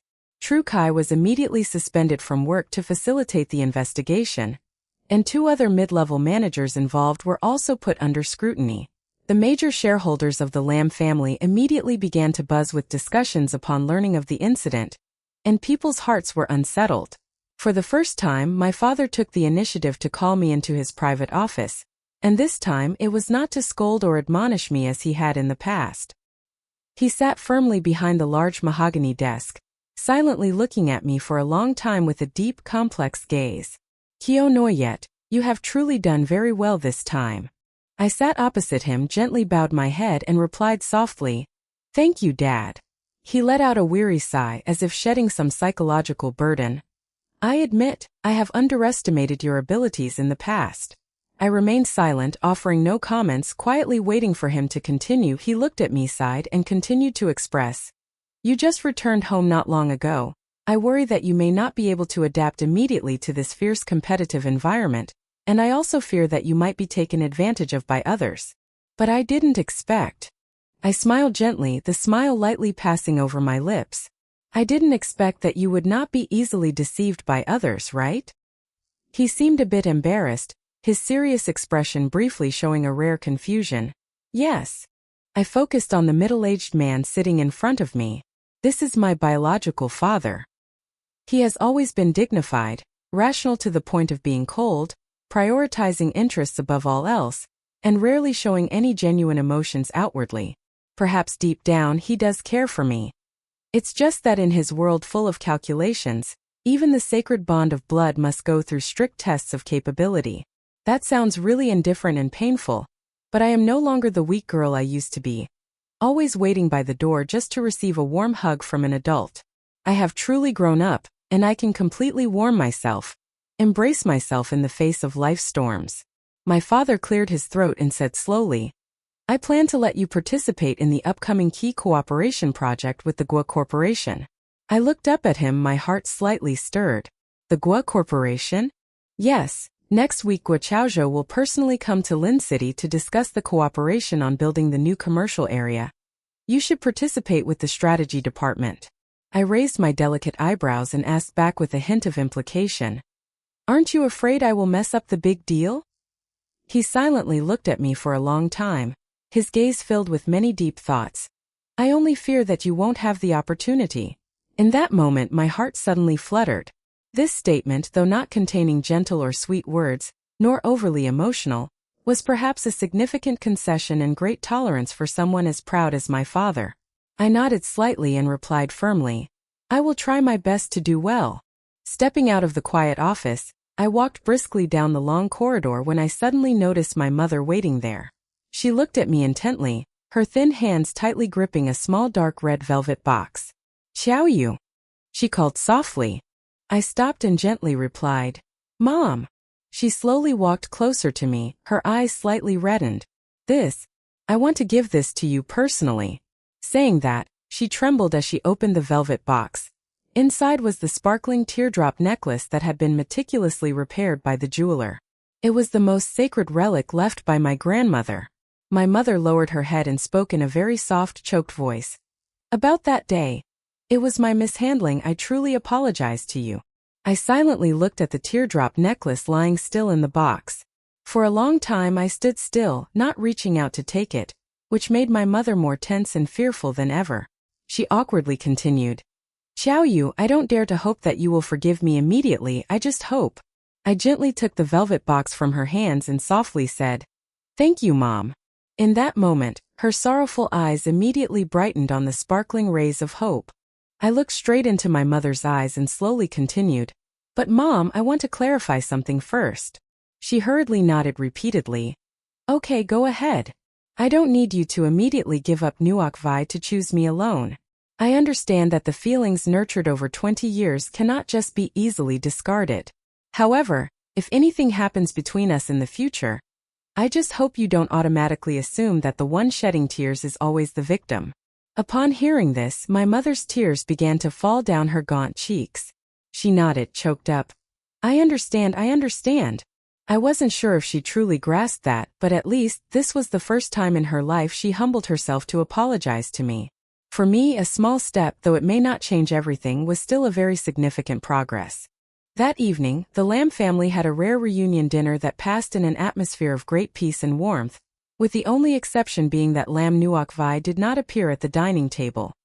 Hearing the old butler report with concern that she had a severe headache and had to eat alone in her room, I felt indifferent and unconcerned. The one suffering from the throbbing headache was her, not me. After dinner, I immediately returned to my own room, focusing intently on studying the pile of documents related to the upcoming collaboration project with the Co-T Group. I was engrossed in reading until 11 o'clock at night. Just then, the phone on the table suddenly vibrated violently. It was Ko Thua Chow calling for a video call. I hurriedly glanced at my reflection in the phone's camera. My long hair was hastily pinned up with a simple claw clip. I was wearing a soft silk pajama set printed with a cute little rabbit, and my face was completely bare without any makeup. I stood frozen in silence for 3 seconds, finally taking a deep breath and pressing the button to accept the call. Ko Thua Chow's sharply masculine face quickly appeared clearly on the phone screen. He was still wearing his familiar solid black shirt, sitting quietly in a spacious study. Behind him was a massive wooden bookshelf filled with thick books. He silently looked at me, and I also focused on him through the small screen. The atmosphere between us suddenly fell into an awkward silence. Finally, I had to take the initiative to break the silence. Mr. Ko, your sudden video call without any prior notice really makes it easy to completely shatter the image of a refined young lady in me. He glanced at my rabbit-printed pajamas, the corners of his mouth curling up into a gentle smile. Quite adorable. I immediately straightened my face and asked back, "Are you complimenting me on being adorable? Or are you complimenting this rabbit on being adorable?" "Both." His brief answer left me momentarily speechless. When did this man learn to tease others like that? I cleared my throat softly to hide my embarrassment and changed the subject. "Did you call me this late for something?" He leisurely replied, "I heard that the collaboration project is coming up next week. To you, I will also participate." I silently sighed in my heart. This person's news was indeed very quick. Lamb Company just sent me the official personnel list. I immediately opened the document I was looking at on the table and excitedly said, "Just in time. I also have a few questions about this project that I want to ask your opinion on." He gently nodded and said softly, "Okay, go ahead." So, the two of us really sat down and discussed work very seriously for more than an hour. At first, I still tried to maintain a certain distance and politeness with him, but the deeper we talked, the more I realized that Ko Thua Chow was not at all the type of cold, distant CEO who only knew how to sign documents mechanically. His mind was extremely sharp. Every statement he made hit directly at the core of the issue. There were even points of ambiguity that I had only raised a little suspicion about, and he quickly outlined a very clear and accurate direction for investigation. Having a conversation and working with such an exceptionally intelligent person like him truly brought a very comfortable and pleasant feeling. I didn't have to spend too much effort explaining in long-winded ways, nor did I need to try to prove that I wasn't foolish. The clock had just struck nearly 1 in the morning, and I couldn't help but yawn softly, feeling very tired. Ko Thua Chow, who was speaking, suddenly stopped, his voice dropping with concern. "Are you sleepy?" I gently rested my chin on the table. My eyelids were starting to feel heavy, but I stubbornly replied, "A little sleepy, but I still have 3 important pages of documents left to read. Just look at them tomorrow." "No, I want to go directly to the construction site for a field survey tomorrow." Hearing this, his eyebrows furrowed slightly with worry. "Are you going alone?" "Yes, that's right. Take someone with you." I couldn't help but chuckle at his excessive worry. "CEO Ko, I'm not so weak and fragile that I need a babysitter beside me just to conduct a field survey, am I?" His gaze suddenly became deep and very serious. "I'm telling you to take someone with you, not because you are weak." "Then for what reason?" I curiously asked back. He paused for a moment, his low voice sounding very alert. "Because there are people who do not want to see you do this job well." I suddenly fell silent. I understood very well that his warning was completely justified. The unusually quiet behavior of Lam Nuok Vi over the past few days was indeed very strange. That frightening silence did not seem like she had submitted or given up. Rather, it felt like a storm was silently gathering, preparing for some dark scheme next. I gently nodded in agreement with him. "All right, tomorrow I will proactively bring my own driver and assistant along." Ko Thua Chow continued to gaze at me through the small screen, his eyes filled with deep, indescribable emotions. "Lam Kyo Noi yet?" He softly called my name, then paused as if wanting to say something, but in the end only softly uttered, "Yes, you don't always have to bear everything alone." I suddenly froze, my whole body feeling motionless at those words. He spoke in a very calm, gentle voice, yet it carried a tremendous weight. Being smart does not mean that one always has to walk alone. Handling every storm and being strong does not mean that one does not know what pain is. Don't say anymore, please don't say such words. My throat suddenly felt bitterly choked, a dry sensation rushed up my nose. I hurriedly turned my face away, pretending to be busy looking down for a fallen pen to hide my utmost embarrassment. Is Mr. Gua trying to open a soul-healing class in the quiet of the night? However, he did not smile, his face still serious as before. No. His voice lowered, gentler and warmer than before. I just wanted to remind my contract fiancé. The person of Gua Chaozhou absolutely does not need to endure anyone. My heart suddenly skipped a beat, very softly but extremely distinctly. I lowered my head and mumbled, my fingers tightening around the fountain pen. Mr. Gua, if you keep saying such words, it really makes it easy for others to misunderstand. He looked at me intently, his gaze deep as if wanting to draw in the person opposite. Have you misunderstood? I immediately replied without hesitation. No. He sighed helplessly. Then I need to try harder. In my heart I secretly lamented, what on earth has happened to this arrogant and cold CEO?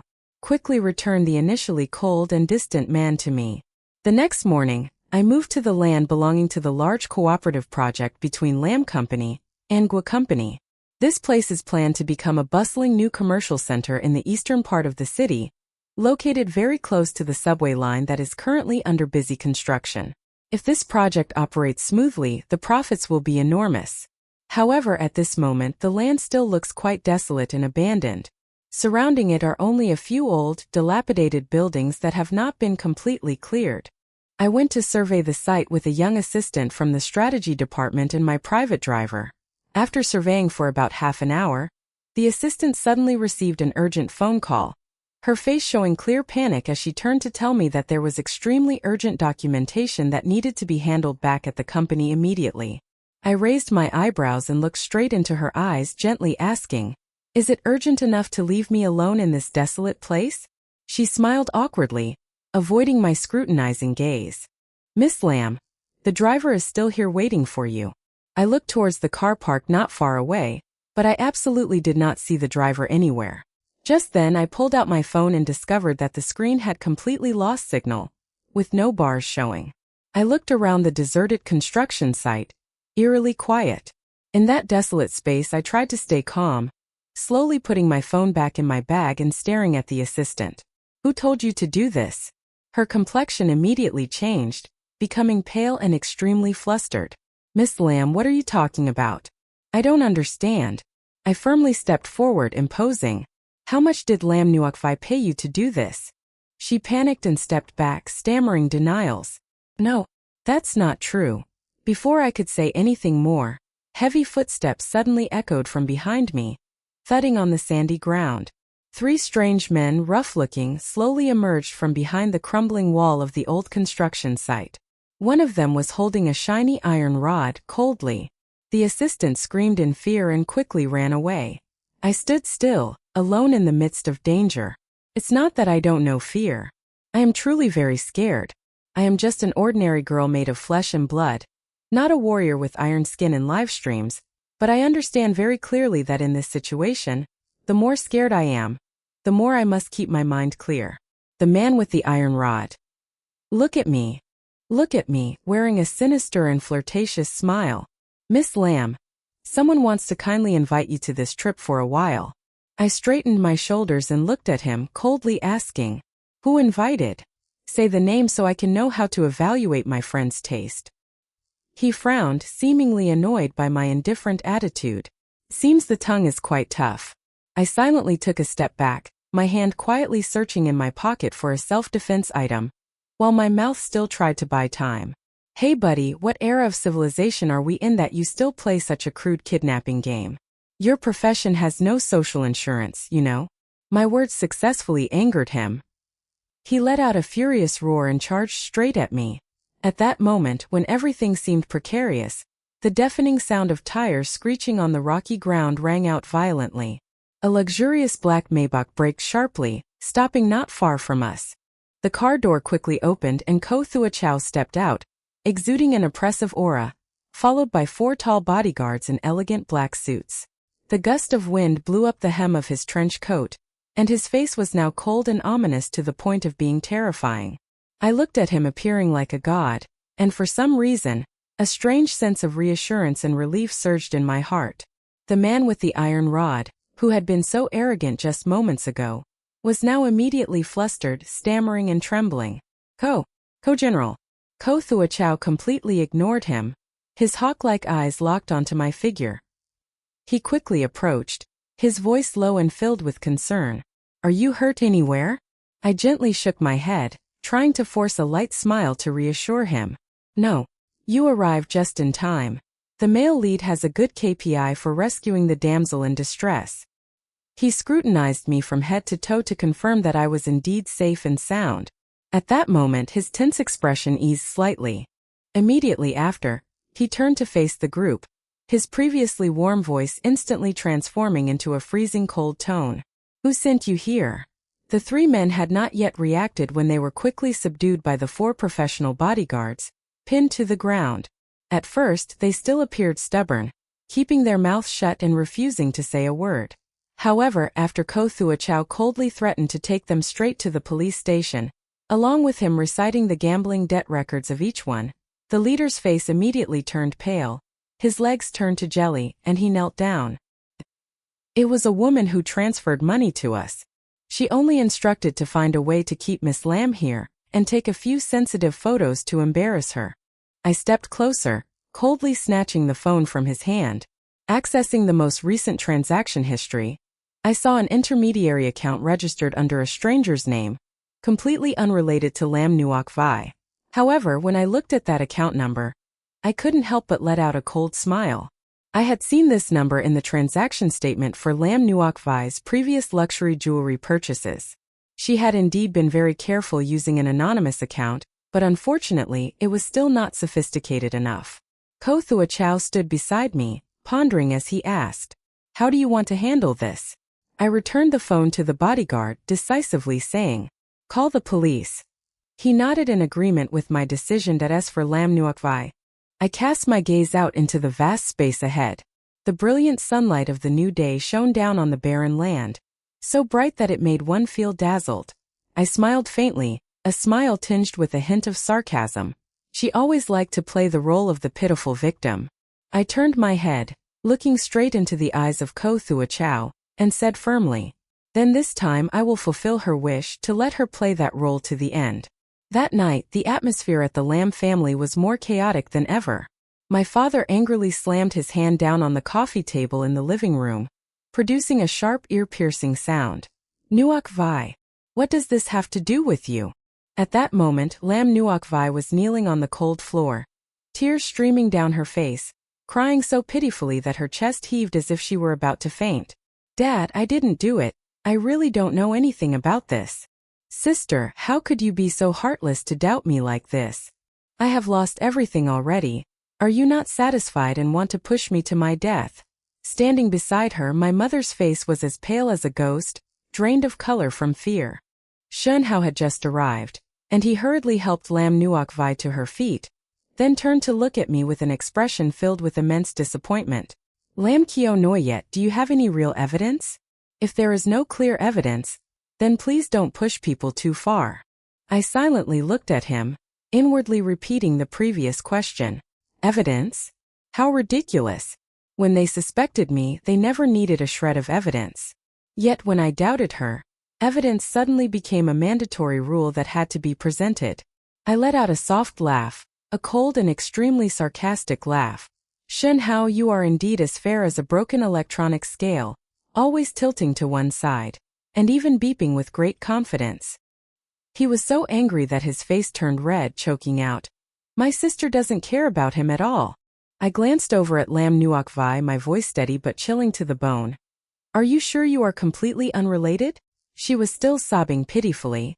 "I really have nothing to do with it." I nodded slightly, leisurely taking a small USB drive out of my bag. "Then let's watch this." The large screen in the living room was immediately turned on, and a video began to play clearly. In the frame was the dimly lit parking lot of a bustling shopping center. Lam Nuoc Vi was wearing a hat pulled down low, a mask covering her face, secretly handing a thick envelope to a middle-aged woman. That woman was none other than the account holder who had transferred money to the kidnappers. The sound in the video played very clearly without any noise. "Just make her disappear for a few hours, preferably take a few pictures of her with strange men," Just don't do anything too serious. My mother was shocked and took a step back, her face pale without a drop of blood. Nuok Vi. Lam Nuok Vi stared at the screen, her whole body stiff as a statue.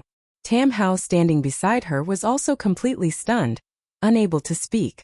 I decisively turned off the video, raised an eyebrow and asked, "So, do you need to see more detailed transaction history statements?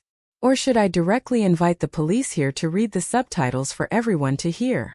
Lam Nuok Vi suddenly acted like a mad person, rushing to hug my mother's leg tightly, crying bitterly. "Mom, I know I was wrong, but I really just wanted to scare her a little. I never intended to harm her, I was just too scared. I was afraid she would take everything that belongs to me." My mother could only cry silently, her eyes filled with pain. Meanwhile, my father stood beside her with a face as cold as ice. "You have disappointed me too much." Lam Nuok Vi trembled and moaned, "Dad!" My father decisively turned to order the butler. "Pack up all of Nuok Vi's things immediately. From today on, take her to the apartment in the south. Until I give an order, she is absolutely not allowed to step foot back in the main house." Lam Nuok Vi completely collapsed as if struck by lightning. "Dad, do you really want to drive me away?" My father tiredly closed his eyes. "I haven't called the police to arrest you. That is already out of respect for the family bond over the past 20 years. I silently looked at my father, not saying another word. In fact, I understood very well that deep down he was still soft-hearted and indulgent. If I were the one who did such outrageous things today, perhaps the outcome would not be as gentle and smooth as this. But well, taking one step is already a step forward. Lam Nuok Vi bitterly was taken outside. Before stepping through the door, she suddenly turned her head to look at me, her eyes filled with deep hatred. I knew that a person like her would never easily stop. People like her are not afraid of losing face. They are only afraid of losing power. Once she loses the right to be unconditionally protected and sheltered by this family, she will definitely become even more crazy and terrifying. Tam Hao still stood silently in place, his expression very complicated and confused. He hesitated to look at me with regret. "Kyonerai." I coldly raised my hand to cut him off. "Stop it, please don't say sorry." He choked, the words stuck in his throat. I said flatly, "Apologies that come too late sound no different from annoying software update notifications. I really have no desire to upgrade." His face immediately turned pale with embarrassment. I turned and leisurely walked upstairs. As soon as I stepped into my room, the phone in my jacket pocket vibrated softly. Ko Thua Chow sent a brief message. "Have you finished handling it?" I typed a reply. "Half done, the other half is my mood." Almost immediately, he called. I pressed the answer button and then slowly walked to sit on the windowsill. Outside the glass, the night sky was dark and deep. His warm voice echoed in my ear, soothing the lingering discomfort in my heart. "Not happy?" he asked. I sighed, not wanting to lie. Maybe because the Lam family handled it too lightly. A little disappointed, right?" he gently asked. I glanced at the teardrop-shaped necklace sparkling quietly on the dressing table and replied softly, "But what bothers me even more is that, despite the clear evidence before our eyes, my mother still sheds tears for her, and my father remains adamant about not calling the police. I know that the bond built over 20 years cannot be severed just like that, but—" I suddenly paused, swallowing back the choked words. "But I am also their biological daughter." That feeling of grievance in the end I chose to keep to myself, not voicing it. If I said it, it would sound so pathetic and weak. I didn't want to appear pitiful in front of others. Ko Thua Chow on the other end of the line was silent for a long time. Then he gently broke the silence. "Lam Kyo no yet, you don't need to waste effort measuring who they love more." I smiled faintly. "Are you advising me to be more generous and forgiving?" However, his voice remained calm and resolute.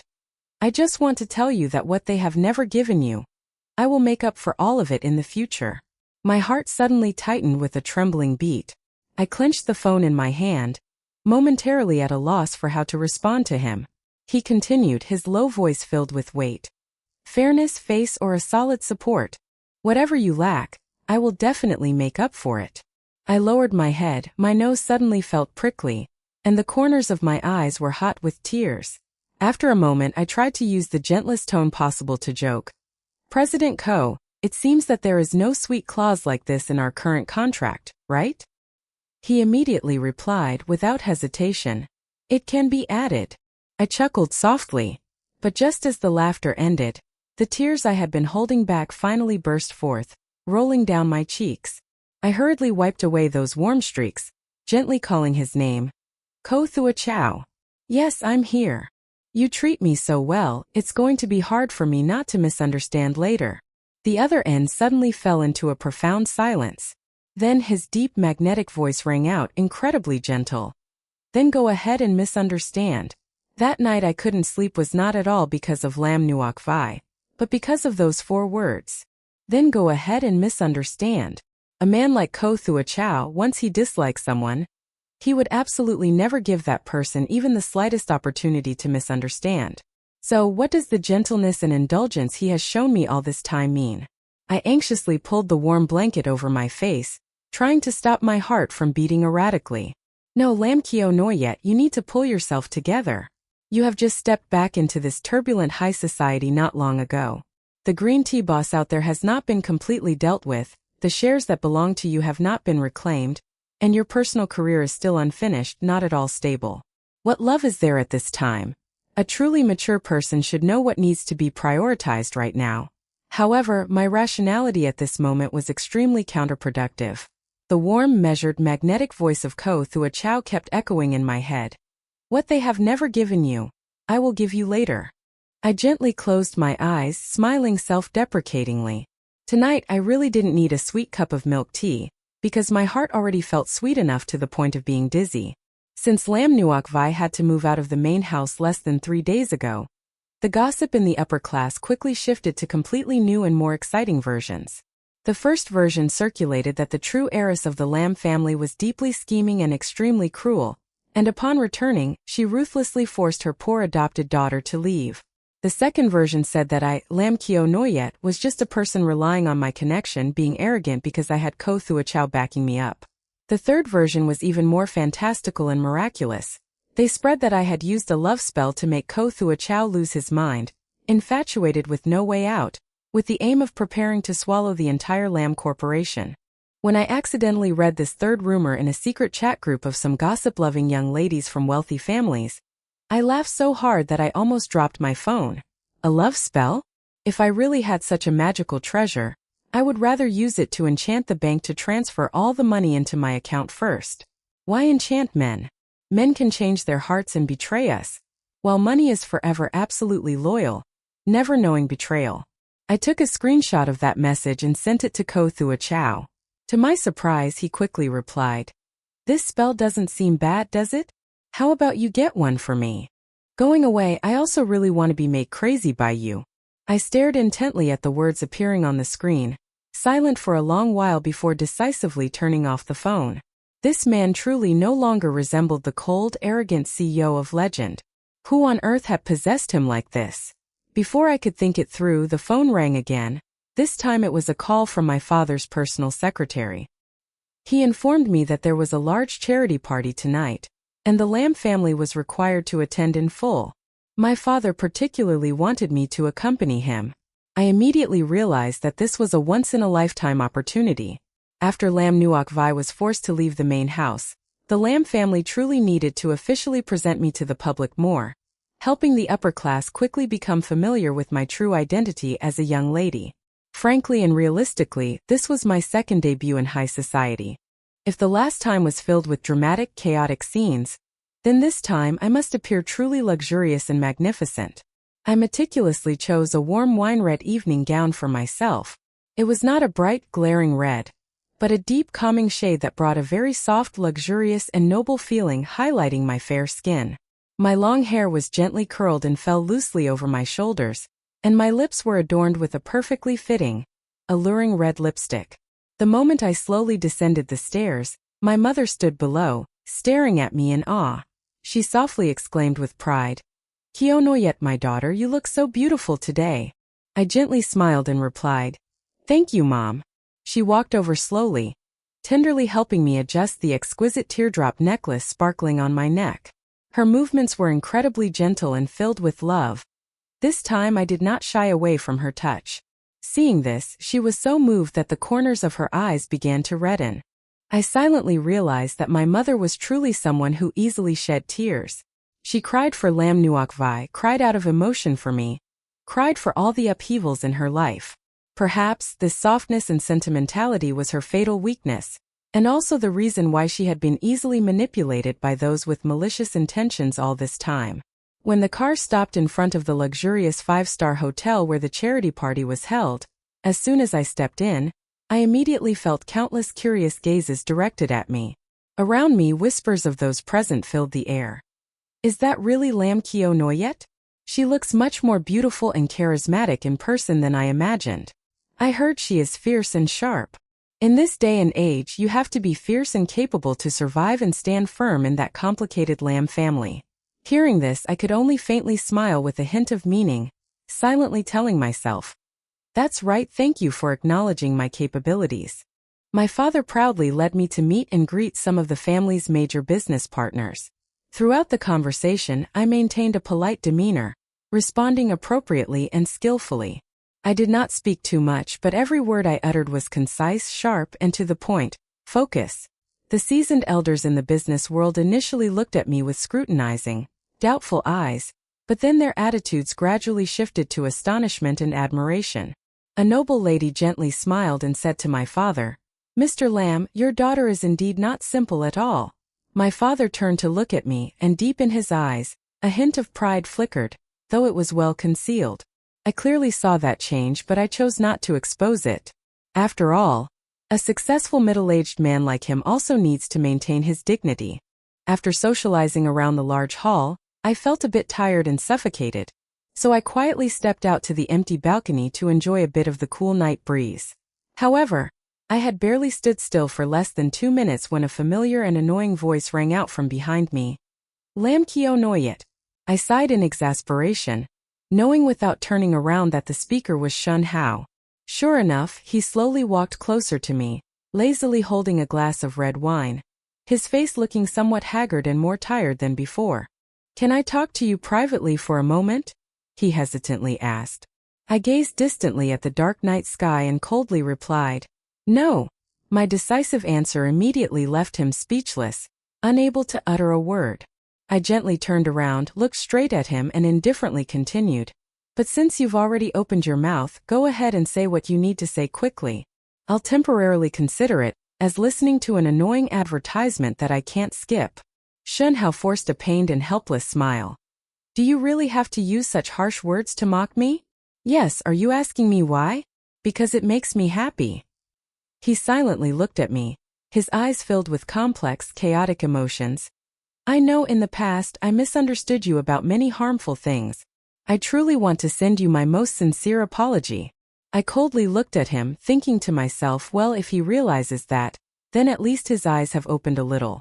"Then There is no we at all." I decisively interrupted him.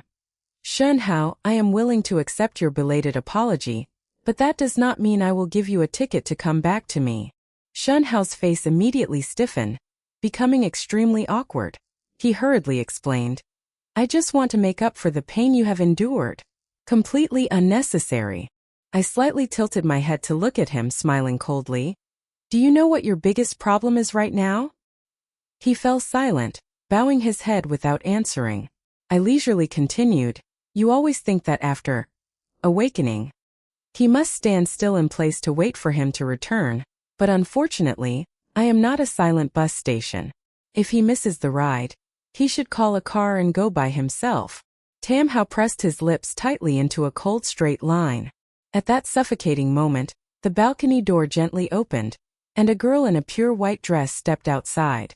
She was truly beautiful, but unlike the weak, pitiful appearance of Lam Nuok Vai, this girl exuded a graceful, knowledgeable beauty, like a proud pear blossom just beginning to bloom under the pure white snow.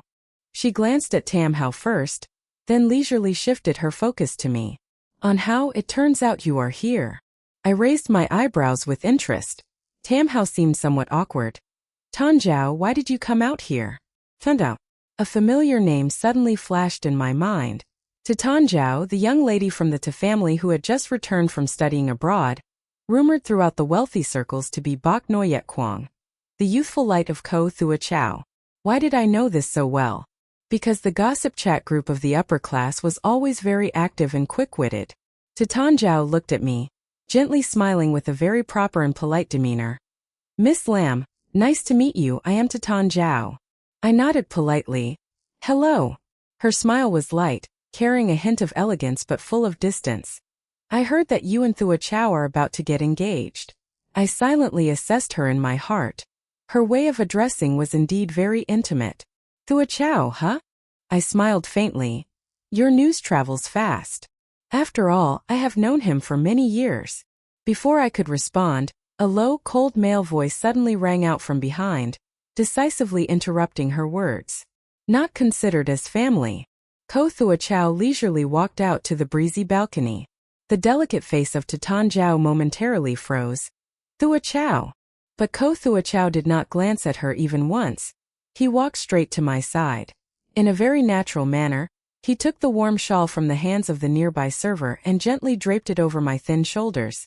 The wind out here is very cold. I looked up at him and smiled softly. Ko Tong, I'm not so weak that a gentle breeze could blow me away. He slightly lowered his head, his deep eyes looking at me tenderly. But I don't want you to be cold.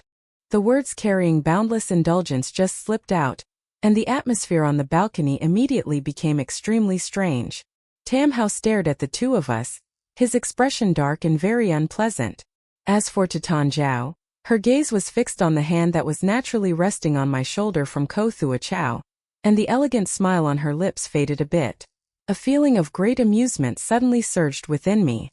It turned out that I was not the only one dealing with troublesome green tea bitches. Even Ko Thua Chow had a Bok Noyet Kwang version that had returned from studying abroad, extremely high class. Such family drama never fails to disappoint. Tan Zhao quickly regained her composure and restored her gentle smile. Thua Chow, it's been a long time since we last met. How is Aunt Ko these days? Ko Thua Chow replied in a very indifferent and bland tone. Well, I just returned to the country and plan to visit Aunt in a few days. No need. The smile on the perfect face of Tan Zhao immediately stiffened. Ko Thua Chow still maintained his calm, coldly adding a direct statement. My mother has always liked peace and quiet. I quickly bowed my head, gently covering my mouth to avoid the giggle that almost escaped as a sound. This man really showed no consideration for anyone, absolutely not giving the other party a step down. Tan Zhao glanced at me, smiling meaningfully. Miss Lam, please don't misunderstand. Thua Chow and I are actually just old friends. I politely nodded. I'm not misunderstanding. She seemed a bit taken aback by my nonchalant attitude. I then broke into a sweet smile, adding a fatal blow. After all, even Mr. Ko has said himself that you two are not very close. Tan Zhao was speechless, her expression slightly changing. Ko Thua Chow leaned down to look at me. This time I was completely sure he was smiling, because the light in those deep eyes had softened. Tam Hao, standing beside, suddenly spoke up, his tone full of reluctance. Kyo Noyet, I still have something to discuss with you privately. Ko Thua Chow casually glanced at him, his presence overwhelming. Young Master Tam, my fiancé currently needs to rest. Tam Hao furrowed his brows, his voice somewhat angry. Mr. Ko, she is not your personal property. I immediately took a step forward, resolutely signaling. Wait a moment. Both tall men turned to look at me simultaneously. I looked straight at Tam Hao, serious and clear with every word. What you said is very true. I am indeed not an object belonging to anyone.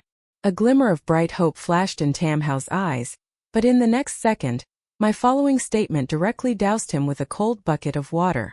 But I voluntarily stand beside Ko Thua Chow. What right do you have to manage me? Who exactly are you to me? My class supervisor, perhaps? Tam Hao's face completely froze, gray like ashes. Ko Thua Chow slightly lowered his head, raised his hand to his nose, and coughed lightly to hide a knowing smile. Tan Zhao looked at me intently, her gaze deeper and more complex than before. I sensitively realized she was nothing like someone like Lam Nuoc Vai. Lam Nuoc Vai was just an ordinary green tea type, fond of acting with weak crocodile tears. But Tan Zhao was an extremely intelligent woman, knowing how to use her elegance and knowledge as sharp weapons. People like her are much harder to deal with because she doesn't need to cry pitifully. She just needs to stand there, radiating a gentle aura, enough for others to weave a deep, unfinished love story between her and Ko Thua Chow. That night, the luxurious charity auction officially began. I was seated in the honor position right next to Ko Thua Chow. Titan Zhao sat just one row behind us. The third auction item brought out was an extremely exquisite ancient jade hairpin. Listening to the host on stage introduce it, this hairpin once belonged to a prestigious family of hairpin aristocrats, symbolizing a beautiful blessing for a fulfilling marriage, growing old together. The starting price was set at 1 million yuan. Titan Zhao was the first to leisurely raise her bidding paddle. 1 million. Very quickly after that, continuously, other people excitedly chased after. The price suddenly skyrocketed to 3 million yuan. Titan Zhao gently turned her head, looking towards Ko Thua Chow with a gentle and nostalgic smile. Thua Chow, do you still remember this jade hairpin? Aunt Ko used to say she really liked this classic style.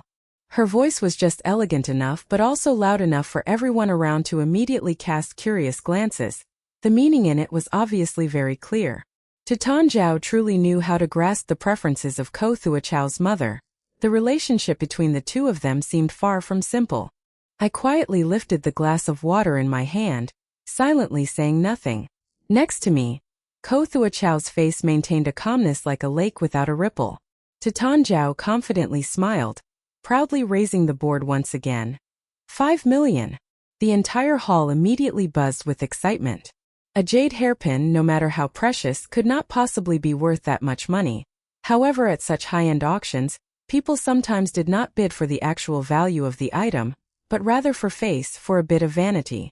The host on stage smiled brightly, his voice full of teasing. Miss Tu has bid 5 million. Is there anyone who wants to continue? I slowly raised my board. 8 million. The entire hall suddenly fell into a stunned silence. Ko Thua Chow gently turned, his deep gaze looking at me. In the distance, Titan Zhao was also staring at me intently. I smiled naturally, telling myself that charity is primarily about joy. Titan Zhao's gaze suddenly turned a bit cold. She immediately raised the price. 8.5 million. I did not hesitate at all, directly following up. 10 million. My mother, sitting in the front row, quickly turned to look at me, her face unable to hide her panic. My father, sitting beside her, also furrowed his brows in worry. Ko Thua Chow leaned slightly, bringing his face close to my ear and asked in a warm, low voice. Do you like that hairpin so much? I replied lightly. Not really. If I liked it, why would I need to fight for it like this? I looked up at the stage, brightly lit, and smiled gently. Because she wants to cleverly mark her territory under the guise of being your mother. Ko Thua Chow was momentarily taken aback upon hearing this. I turned to him, gently looking straight into his eyes. Currently, I am your contract fiancé. Throughout the duration of our cooperation, protecting and maintaining your dignity is also a part of my professional responsibility that I must take seriously. He stared at me for a long time, his gaze so profound and deep that I began to feel a bit shy and awkward. Titan Zhao bit her lip and resolutely raised her board. 12 million. I was just about to raise my board to continue when Ko Thua Chow quickly took the board from my hand. He decisively raised it. 18 million.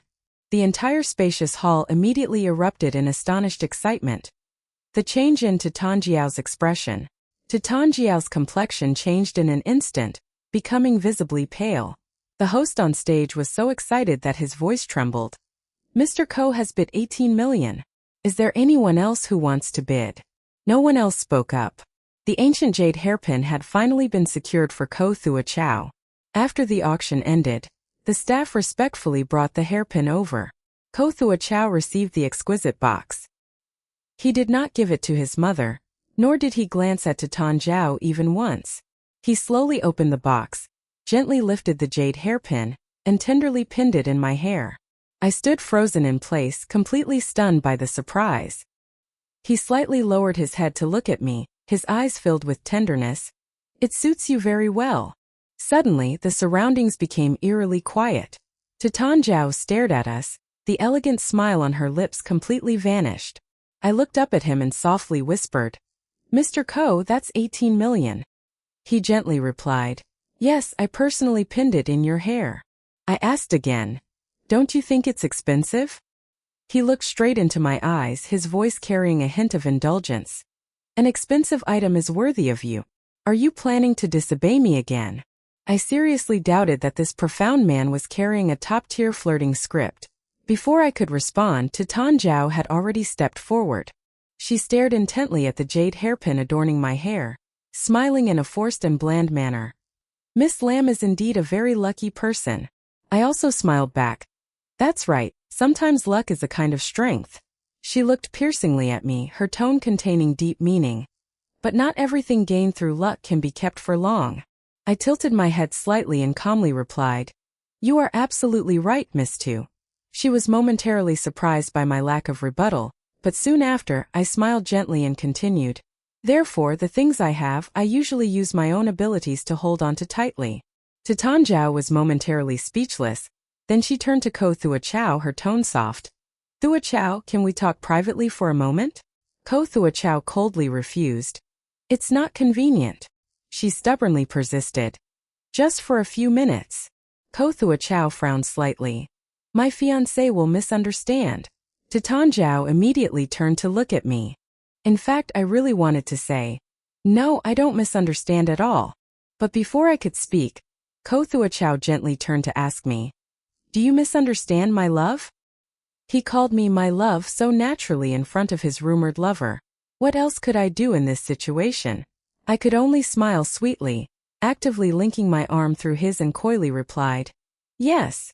Then I turned to Titan Zhao with a smile as sweet as honey but hiding sharp blades. I am indeed a very petty person. Once something belongs to me, if someone else looks at it for too long, I already want to charge a fee. Ko Thua Chao slightly lowered his head to look at me, his gaze suddenly much hotter and deeper than usual. Titan Zhao finally could no longer maintain the fake smile on her face. She huffed and quickly turned to leave. Watching her retreating figure, I immediately released Ko Thua Chao's arm and let out a soft sigh of relief. The performance is over. Ko Thua Chao looked down at his now empty arm, repeating the words with a contemplative expression. Performance. I nodded in confirmation. That's right, we are in a cooperative relationship. He fell silent and said nothing more. I suddenly felt as if I had accidentally said something wrong, but soon after, he regained his usual calm demeanor. Let's go, I'll take you home. Throughout the journey back, the atmosphere inside the car was so quiet it felt suffocating. I sat silently beside him, the 18 million hairpins still pinned in my hair, feeling as if my neck was bearing the weight of an entire quarter's KPI. I subtly glanced at Ko Thua Chao. He was focused on the documents displayed on the tablet screen.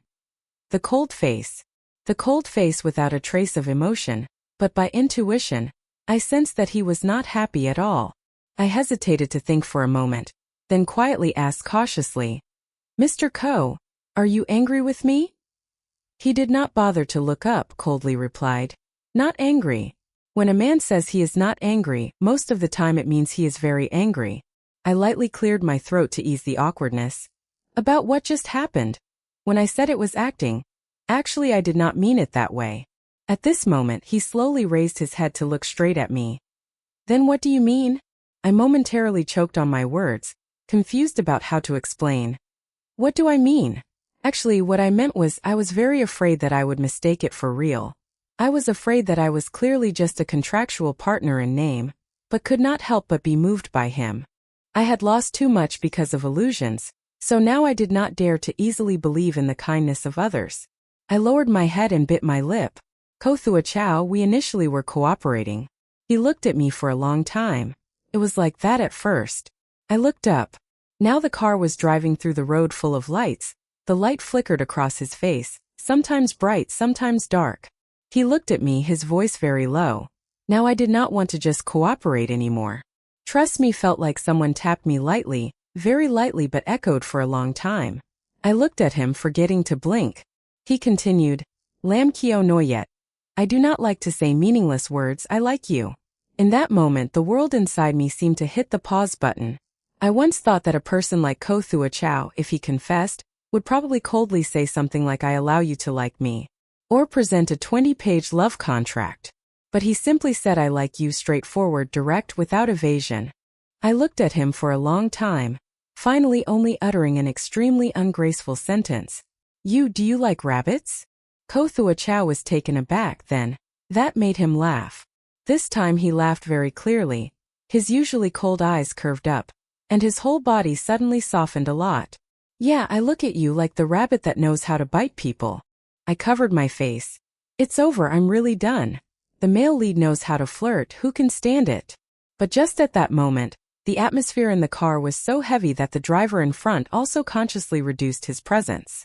My phone suddenly rang. It was my mother. I answered. My mother's panicked voice came through. Kyo no yet, hurry home, your dad has fainted. My complexion immediately changed. Ko Thursday Chow also retracted his smile. I quickly said, did you call an ambulance? I called, but there's more. Her voice trembled. The police came to the house and said your dad is involved in a financial investigation of Lamb Company many years ago. I tightened my grip on the phone with only one thought in my mind. This is not simple. Lam Nuok Vai just left the main house. Tan Zhao just returned. The Van Sun project was just overturned by me.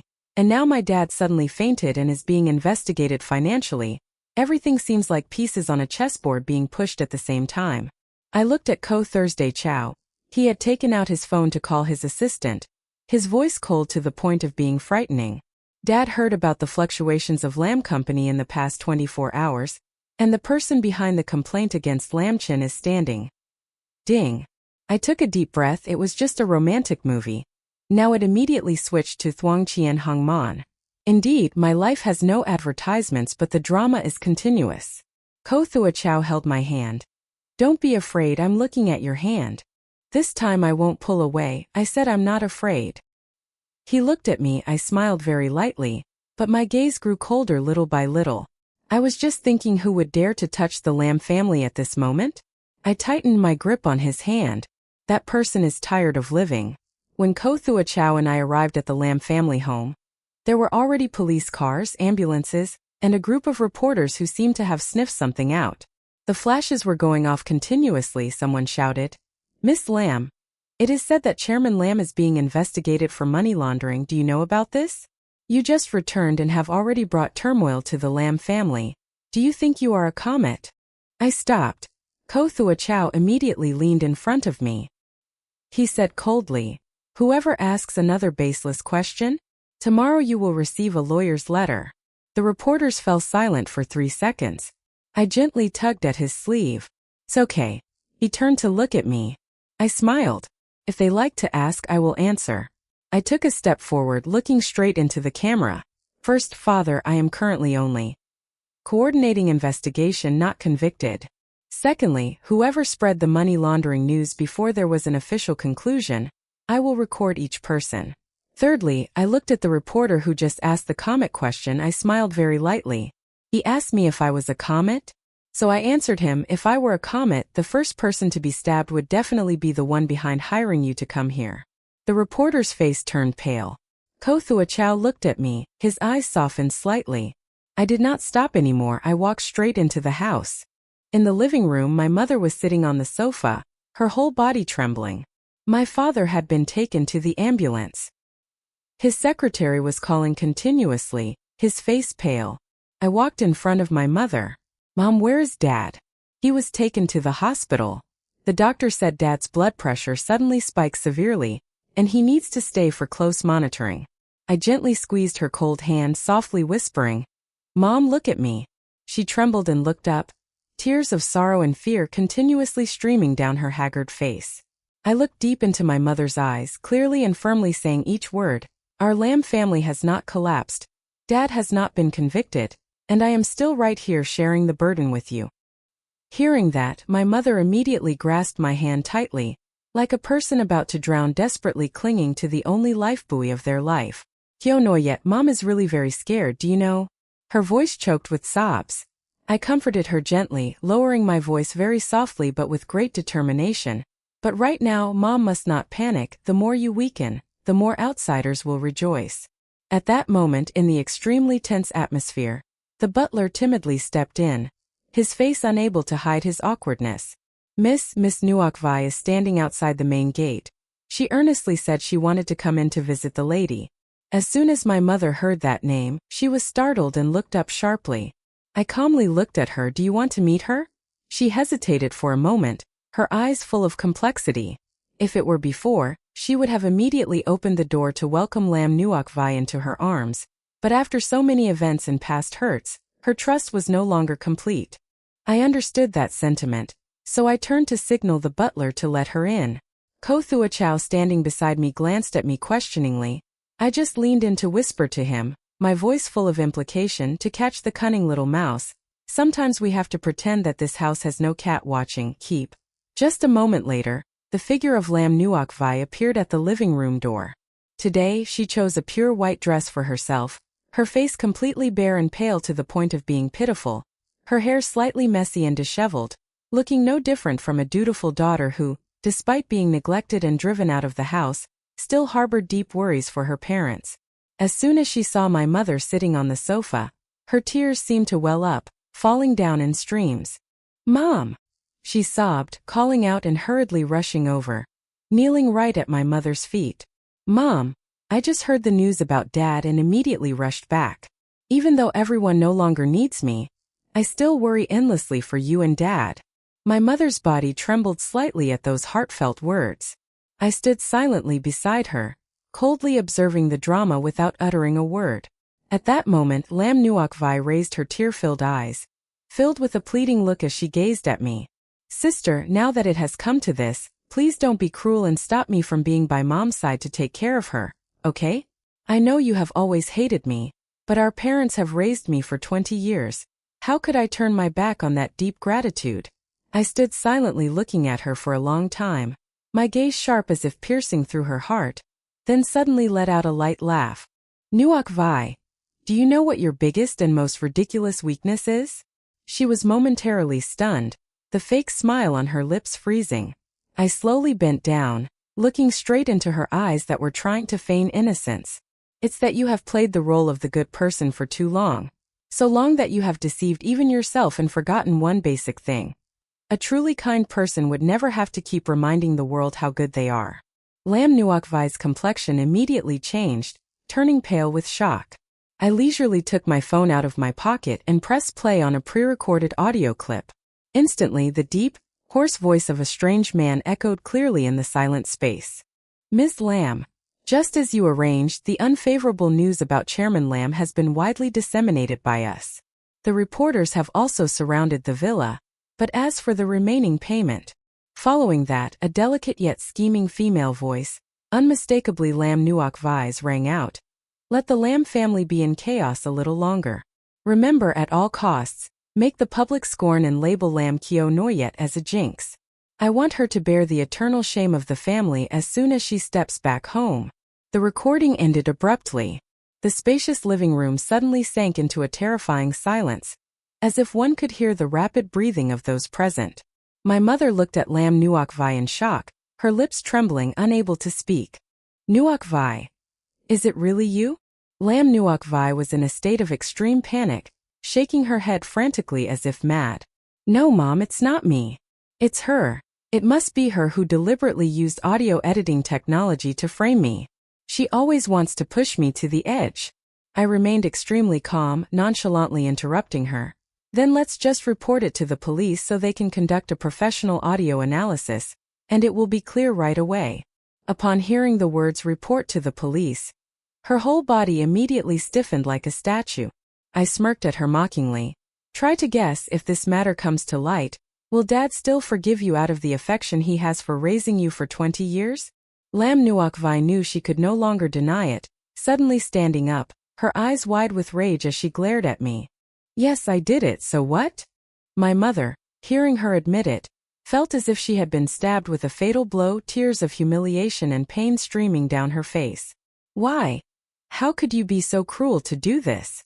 Lam Nuokvai let out a cold, bitter laugh. "Why? Mom, how can you bear to ask me why?" She trembled, pointing her finger at my face, shouting in indignation. "Before this poor girl returned, you were the one. The only princess. The only princess, the unique treasure of Mother. Mother always spoiled me, Father trusted me completely, and brother how loved me deeply. But since the moment she appeared, everything that belonged to me has changed completely. I calmly looked straight into her madness, my voice steady without a ripple. In fact, no one has taken anything from you at all. It's just that the things that never belonged to you from the beginning must sooner or later return to their original place. Shut up! Lam Nuokvai screamed madly, cutting me off with anger. What right do you have to lecture me? You are just a lowly girl, raised in that filthy poor village. Do you know how to play the elegant piano? Do you know how to appreciate fine wine? Do you know how to socialize and behave in high society?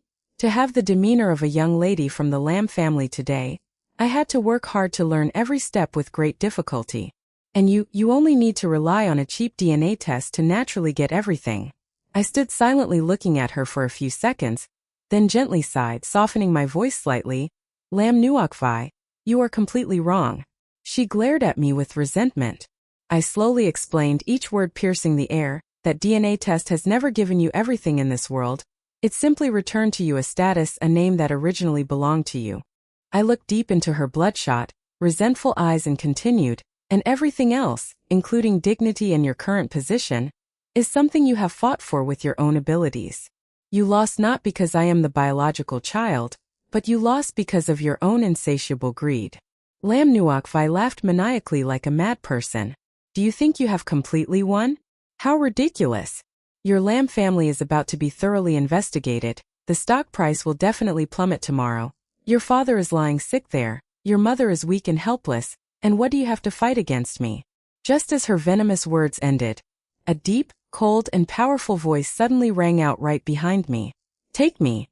Ko Thua Chow stepped forward, standing tall beside me. Those two short words came from his mouth, but they carried a weight of 1,000 pounds, like building a solid steel wall behind me to protect me from all storms. He cast a cold, icy gaze straight at Lam Nuokvai, his voice flat and emotionless. The one who spread malicious rumors, the reporter who took money to be a lackey, and the one who facilitated the money transfer through an intermediary account, all of them are now under my control and have been detained. The police are on their way here. Lam Nuokvai's face instantly drained of blood, turning ashen like ashes. She trembled back, mumbling in utter despair. No, it can't be. I looked at her and slowly said, Nuokvai, you like to play the victim, but this time the stage is the interrogation room. She stepped back, intending to run outside, but Ko Thua Chow's bodyguards blocked the door. 10 minutes later, the police arrived. Lam Nuokvai was taken away amidst my mother's heart-wrenching cries. Before leaving the door, she turned her head to look at me. That gaze was both hateful and desperate. Lam Kyo Noyet, you will not be happy. I looked at her, so remember to watch carefully. I held Ko Thua Chow's hand. Sister, you will be happy for you to play. Chapter 7. Bok Noyet Kwang is not scary. What is scary is Bok Noyet Kwang lacking ethics. After Lam Nuokvai was arrested, the storm in the Lam family had not yet ended. The next day, Lam Corporation's stock plummeted. Rumors about Chairman Lam being involved in the financial investigation spread all over the internet. I went to the hospital to visit my father. He was lying on the hospital bed, his complexion much weaker than usual. Seeing me, he tried to sit up. I hurried to support him. Dad, lie still. Don't try to act like the CEO right now. The doctor doesn't accept KPIs. My father choked a little and then laughed very softly. This was the first time I saw him truly smile at me. He held my hand. Kyo Noyet, I'm sorry, my child. I remained silent. He continued, I thought I was clear-headed enough, but I didn't see clearly the person beside me, nor did I protect you in time. My eyes stung a bit. I turned my face away. It's not too late to say it now. He sighed. About the company, don't bear it alone. I looked at him. Dad, I am your daughter. He was taken aback. I smiled. I am not bearing it alone. I just regaining the right to stand in this house. I am regaining the right to stand in this house. My father looked at me for a long time, his eyes red. He was a proud man all his life, but at that moment his voice became hoarse. All right, from today on you will represent me to handle the affairs of the Lam family. I nodded. I will not let the Lam family collapse. Leaving the hospital, I went straight to the company. In the shareholders' meeting room, a group of people was waiting. As soon as they saw me walk in, a major shareholder named Chu immediately spoke coldly. Miss Lam, you are still young, company matters are not a game. Now that the chairman is seriously ill, we propose to establish a temporary executive committee. I sat down in the chair of the host. Who would lead the temporary executive committee? He raised his chin. I can take on the role temporarily. I smiled. Chairman Chu, do you call this help or seizing the house during a fire? His face changed color. You should be more careful with your words. I placed a document shop on the table. Then I will speak with the documents. I opened the large screen. Over the past 3 years, Chairman Chu has continuously used related companies to subcontract from the Lam family. The total contract value exceeded 400 million, with at least 6 contracts priced 30% higher than the market. The meeting room immediately buzzed. Chairman Chu slammed the table. You are slandering me. I looked at him. Don't be anxious, I haven't even started. Talking about uncle contacting to gather low-priced Lam tea shares. His face immediately changed. I continued. The rumor of a financial investigation just broke out. The accounts related to uncle have started short-selling Lam tea shares. Chu, you love this kind of company, the company can't stand it. No one said anything else. I looked around the meeting room. Everyone, I know you doubt my abilities. It's okay, doubt is everyone's right. But who wants to take a bite while the Lam family is in trouble? I smiled. Sorry, your teeth may not be strong enough. Just then the meeting room door opened. Ko Thua Chow walked in. Following him were the legal team and the financial director of Ko T. He stood next to me, placing an agreement on the table. Ko T confirmed continued cooperation with Lam T, while providing a short-term credit support package. The condition is that Lam Kio Noyet is fully responsible for the cooperation project. The whole meeting room was shocked. Chu's face turned gray. I looked at Ko Thua Chow. He also looked at me. Without needing to say much, I understood his intention. He was not here to save the princess. He came to hand me the sword. The princess will slay the dragon herself. After the meeting, the situation of Lam T was temporarily stable, but the person behind the accusation was still not completely revealed. That night, I received a message from an unknown number. It said, if you want to know the truth about whether you were mistakenly hugged that year, go to warehouse number 7 in the western suburbs alone. I chuckled at the message. Gu Chengzhou, sitting opposite me, frowned. Who is it? I handed him the phone. After looking at it, his face immediately turned cold. You can't go. I rested my chin on my hand. You know it's a trap. You still want to go. You can't catch a tigress without entering the tiger's den. Gu Chengzhou looked at me, his voice heavy. Lin Xiaoyue. I immediately raised my hand. I'm not going alone. I'm bringing someone with me. You can arrange for someone outside. I just want to see who's so impatient that they'd use that incident as bait. He was still unhappy. I gently pulled his hand. Mr. Gu, please trust me this one time. He looked at my hand, his expression softening slightly. It's not that I don't trust you. Then what is it? He lowered his voice. It's that I'm afraid. I froze. A person like Gu Chengzhou, when he says he's afraid, it hurts even more than crying. I whispered, I'll be all right. He held my hand. Remember, if you're in danger, run, don't be greedy. I smiled. Don't worry, I'm the female lead, not an idiot. That night I went to warehouse number 7, of course not alone. There were Gu Chengzhou's men outside, and I had a tracking and recording device in my bag. Warehouse at night. The warehouse is dark, the smell of dust and rust mixed together. I just walked in, the lights turned on. The person inside is not Lam Nuok Vi but Titan Zhao. She is wearing a long white coat, her face still elegant like a painting. I look at her and raise an eyebrow. Miss Tu, you invited someone to the warehouse in the middle of the night, but still dressed as if attending a fashion week, very professional. Titan Zhao smiled faintly.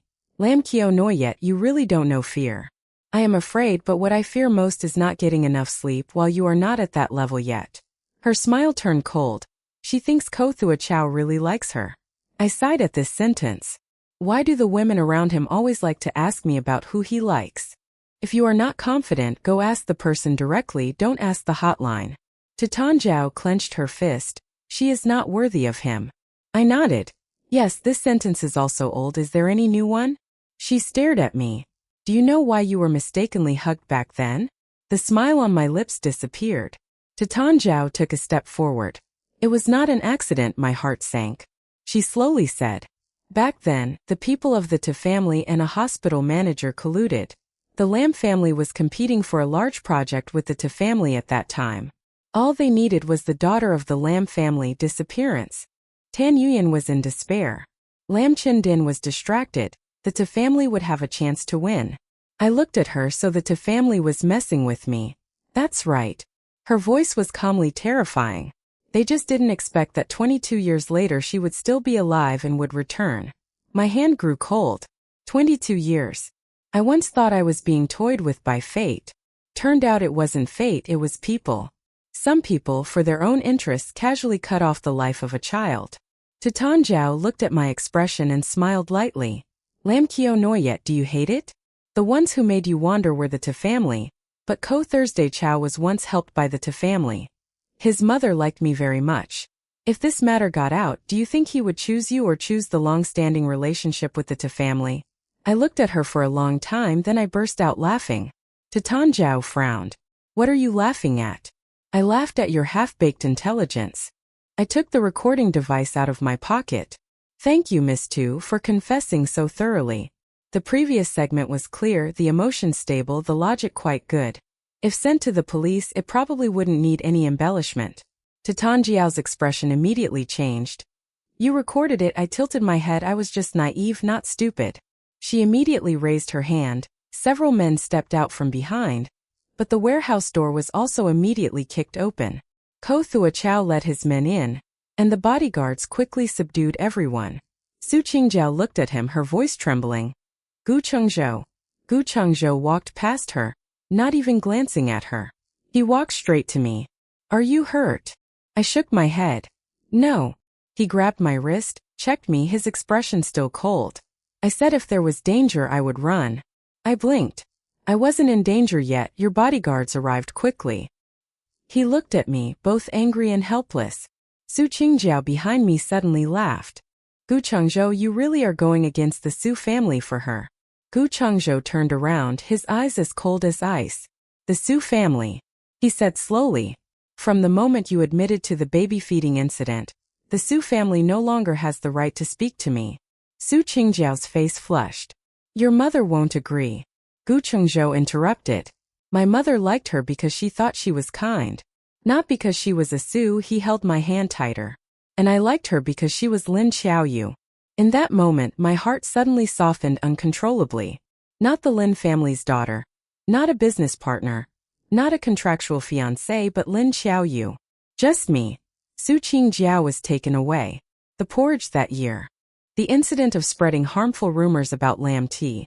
And the conspiracy to manipulate stocks was handed over to the police. That night on the way home, I was silent for a long time. Ko Thua Chow did not force me to speak. He just held my hand. After a while I asked, do you think I am very pitiful? He looked at me. No, I am a bit surprised. He said, I think you are very capable. My eyes turned red.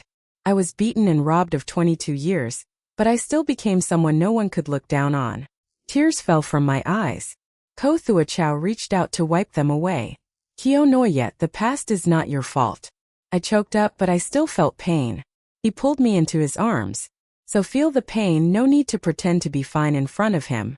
I buried my face in his chest, crying for the first time after returning to the Lam family. It was not crying because of defeat, but because I could finally be a little weak. It turned out that being strong for too long, when someone says you don't need to hold on anymore, you will immediately want to shed tears. Chapter 8. The final slap and a proposal without a contract. After the truth from that year was investigated, the entire high society was shaken. The Lam family was dragged into a legal whirlpool. Titan Zhao was investigated for concealing evidence, manipulating the media, and participating in the plan to harm Lam. Lin Ruowei didn't escape either. The police discovered that she not only bribed the rumor spreader but also contacted the Su family, deliberately instigating the scandal to drag me down. Shen Hao came to see me one last time. That day, I had just come from visiting my father in the hospital. He stood at the gate, looking much thinner, his eyes filled with weariness. Xiaoyu, I stopped. What's wrong? He looked at me, his voice hoarse. I'm sorry for everything. I remained silent. He laughed self-deprecatingly. Before, I always thought Ruwei was weak and you were too sharp. Now I understand the one who's truly hurt isn't necessarily the one who cries the loudest. I said. It's good that you understand. He looked at me. Is there really no chance left for us? I looked at the man who was once my fiancé in name only. I no longer hated him, but I felt nothing either. Some people appear in your life not to love you, but to teach you a lesson. Don't give your heart to someone who only sees the tears of others. I said softly. Shunhao, you've rejected me so many times before. His face turned pale. I continued. So this time I'll choose myself. He bowed his head and after a long time said, I wish you happiness. I nodded, wishing him happiness in return. This is less blind. He choked back. I smiled. Sorry, the last sentence was a bit sincere. He laughed bitterly. We turned our backs and went in different directions. No resentment, no entanglement, just an ending. A month later, my father was discharged from the hospital. Lamb Company overcame the crisis, even thanks to cooperation with Co-Company. The stock rose again. In the shareholders' meeting, my father officially announced that I became the youngest strategic director of Lamb Company. This time no one dared to say I was just a rich girl brought back. Because those who talked the most, some were investigated, some lost voting rights, some were busy deleting chat history. My mother also changed a lot.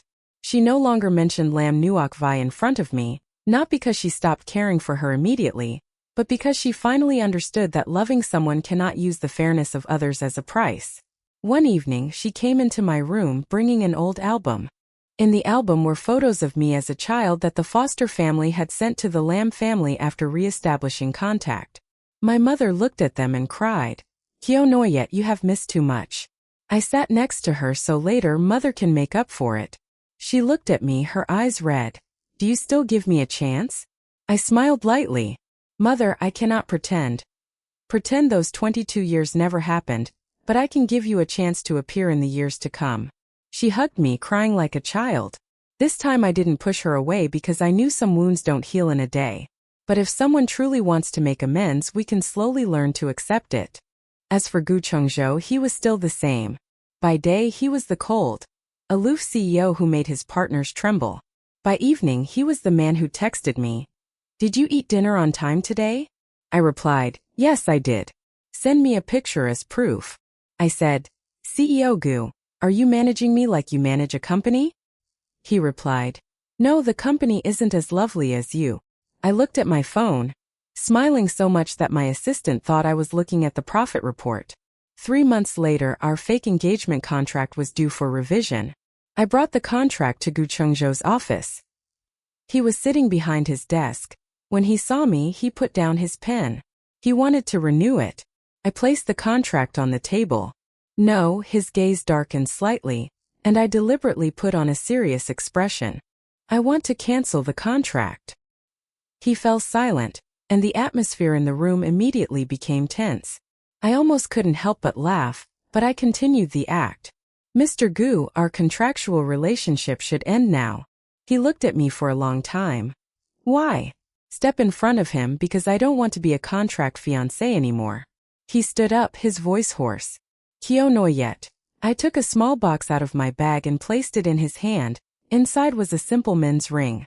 I looked at him and smiled brightly. I want to be your real girlfriend first, then if you perform well, I will consider promoting you to husband. Ko Thua Chow was stunned. Then he burst out laughing. He laughed beautifully, so beautifully that I suddenly thought, if outsiders saw CEO Ko smiling like this, surely Ko Tia stocks would blush. He took the ring out and put it on his hand, then took another box from the drawer. This time it was my turn to be stunned. Inside was a women's ring. He looked at me, he had prepared for a long time. I blinked. Did he anticipate that I would propose to him? He took my hand and put the ring on my finger. He was always prepared to marry me. My heart softened. I whispered, Ko Thua Chow, you broke the rules. He lowered his head and gently kissed my forehead. Yes, because I met you, I don't want to play by the rules anymore. A year later, my wedding with Ko Thua Chow was held at a villa by the lake. Not too ostentatious but sufficiently luxurious. My father led me down the flower carpet. the man who was once strict to the point of being cold. That day my eyes were red. He placed my hand in Ko Thuachau's hand, and in a deep voice said, "Take good care of her." Ko Thuachau replied seriously, "I will love her more than myself." I glanced at him. "Mr. Ko, say that only in front of my dad. At home I still have to keep my reason." He lowered his head to look at me. "I can't keep it." The guests below burst into laughter. My mother sat in the front row, laughing and wiping her tears. Tam Hao also came. He stood in a distant corner, quietly looking at me before leaving. Lam Nuok Vai did not appear. It was said that she was sentenced, and later when she got out, she would no longer be able to step into the high society. To Tan Zhao and the Ta family paid a heavy price for what happened that year. And I stood under the sun in a white wedding dress looking at the man in front of me. Ko Thuachau asked Lam Kio Noyet, "Do you agree to marry me?" I looked at him, suddenly remembering that day at the acceptance party. Back then I stood amidst doubtful gazes, being wronged, called a country girl, seen as a supporting character in someone else's life. But now I stand here not because anyone pities me, not because anyone grants me a favor, but because I have walked step by step to this point. I smiled. "I agree." Ko Thuachau leaned down to kiss me. The sound of applause rose like waves. I closed my eyes, feeling at peace inside. Strange. Some people have said I am a true heiress, but I do not have the temperament of an heiress. Some say I am too sharp, too hard to approach, too unable to endure. But they do not understand, a girl who has had too many things taken away by life, if she does not know how to be sharp, should she wait for others to gently return them? I am not an easily bullied supporting female character. I am also not a beautiful vase placed in the corner of a room for decoration. I am Lam Kio Noyet, a girl who has walked through mud and still can wear a white dress standing under the sunlight. Later, someone asked Ko Thuachau, "Mr. Ko, why do you love Lam Kio Niet?" He just smiled lightly. "Because she does not need me to save her." The other person was surprised. "Then what do you do in her life?" Ko Thuachau looked at me. At that time I was standing in the meeting room, using 3 sentences to force a proud partner to sign a fairer clause. He curved his lips. "I just stand behind her. If she wins, I applaud. If she is tired, I hold her. If someone bullies her, his gaze turns cold. I make that person regret having the courage to be born." Later I heard this and asked him, "Mr. Ko, isn't that a bit overbearing?" He hugged my waist and calmly replied, "No. So that is what?" He bowed his head and gently kissed my lips. "It is the responsibility of a husband." I blushed but still tried to speak boldly. His mouth was getting sweeter by the day. "Who taught that?" He looked at me, his eyes full of laughter. "The wife taught well." I burst out laughing. Outside the window, the moonlight fell very gently. My life has been scrambled, familial love has come late, fairness has been obscured. But fortunately, I have never lost myself. And finally, I have a real home. Not a place where I have to behave well to stay, but a place where, even if I am sharp, arrogant, humorous, stubborn, and occasionally sharp-tongued, there is still someone who looks at me with gentle eyes and says, "Kio Noyet, just be yourself, that is enough." Because the most beautiful love is not to turn a girl into a weak princess, but to let her wield a sword through the storms. And when she looks back, there is still someone standing there smiling, waiting for her to come home. Thank you to all the loves who listened to the last line of the story. Loves, remember to like and subscribe to the Audio With Me channel, and leave comments to support the Truyen team. Yeah.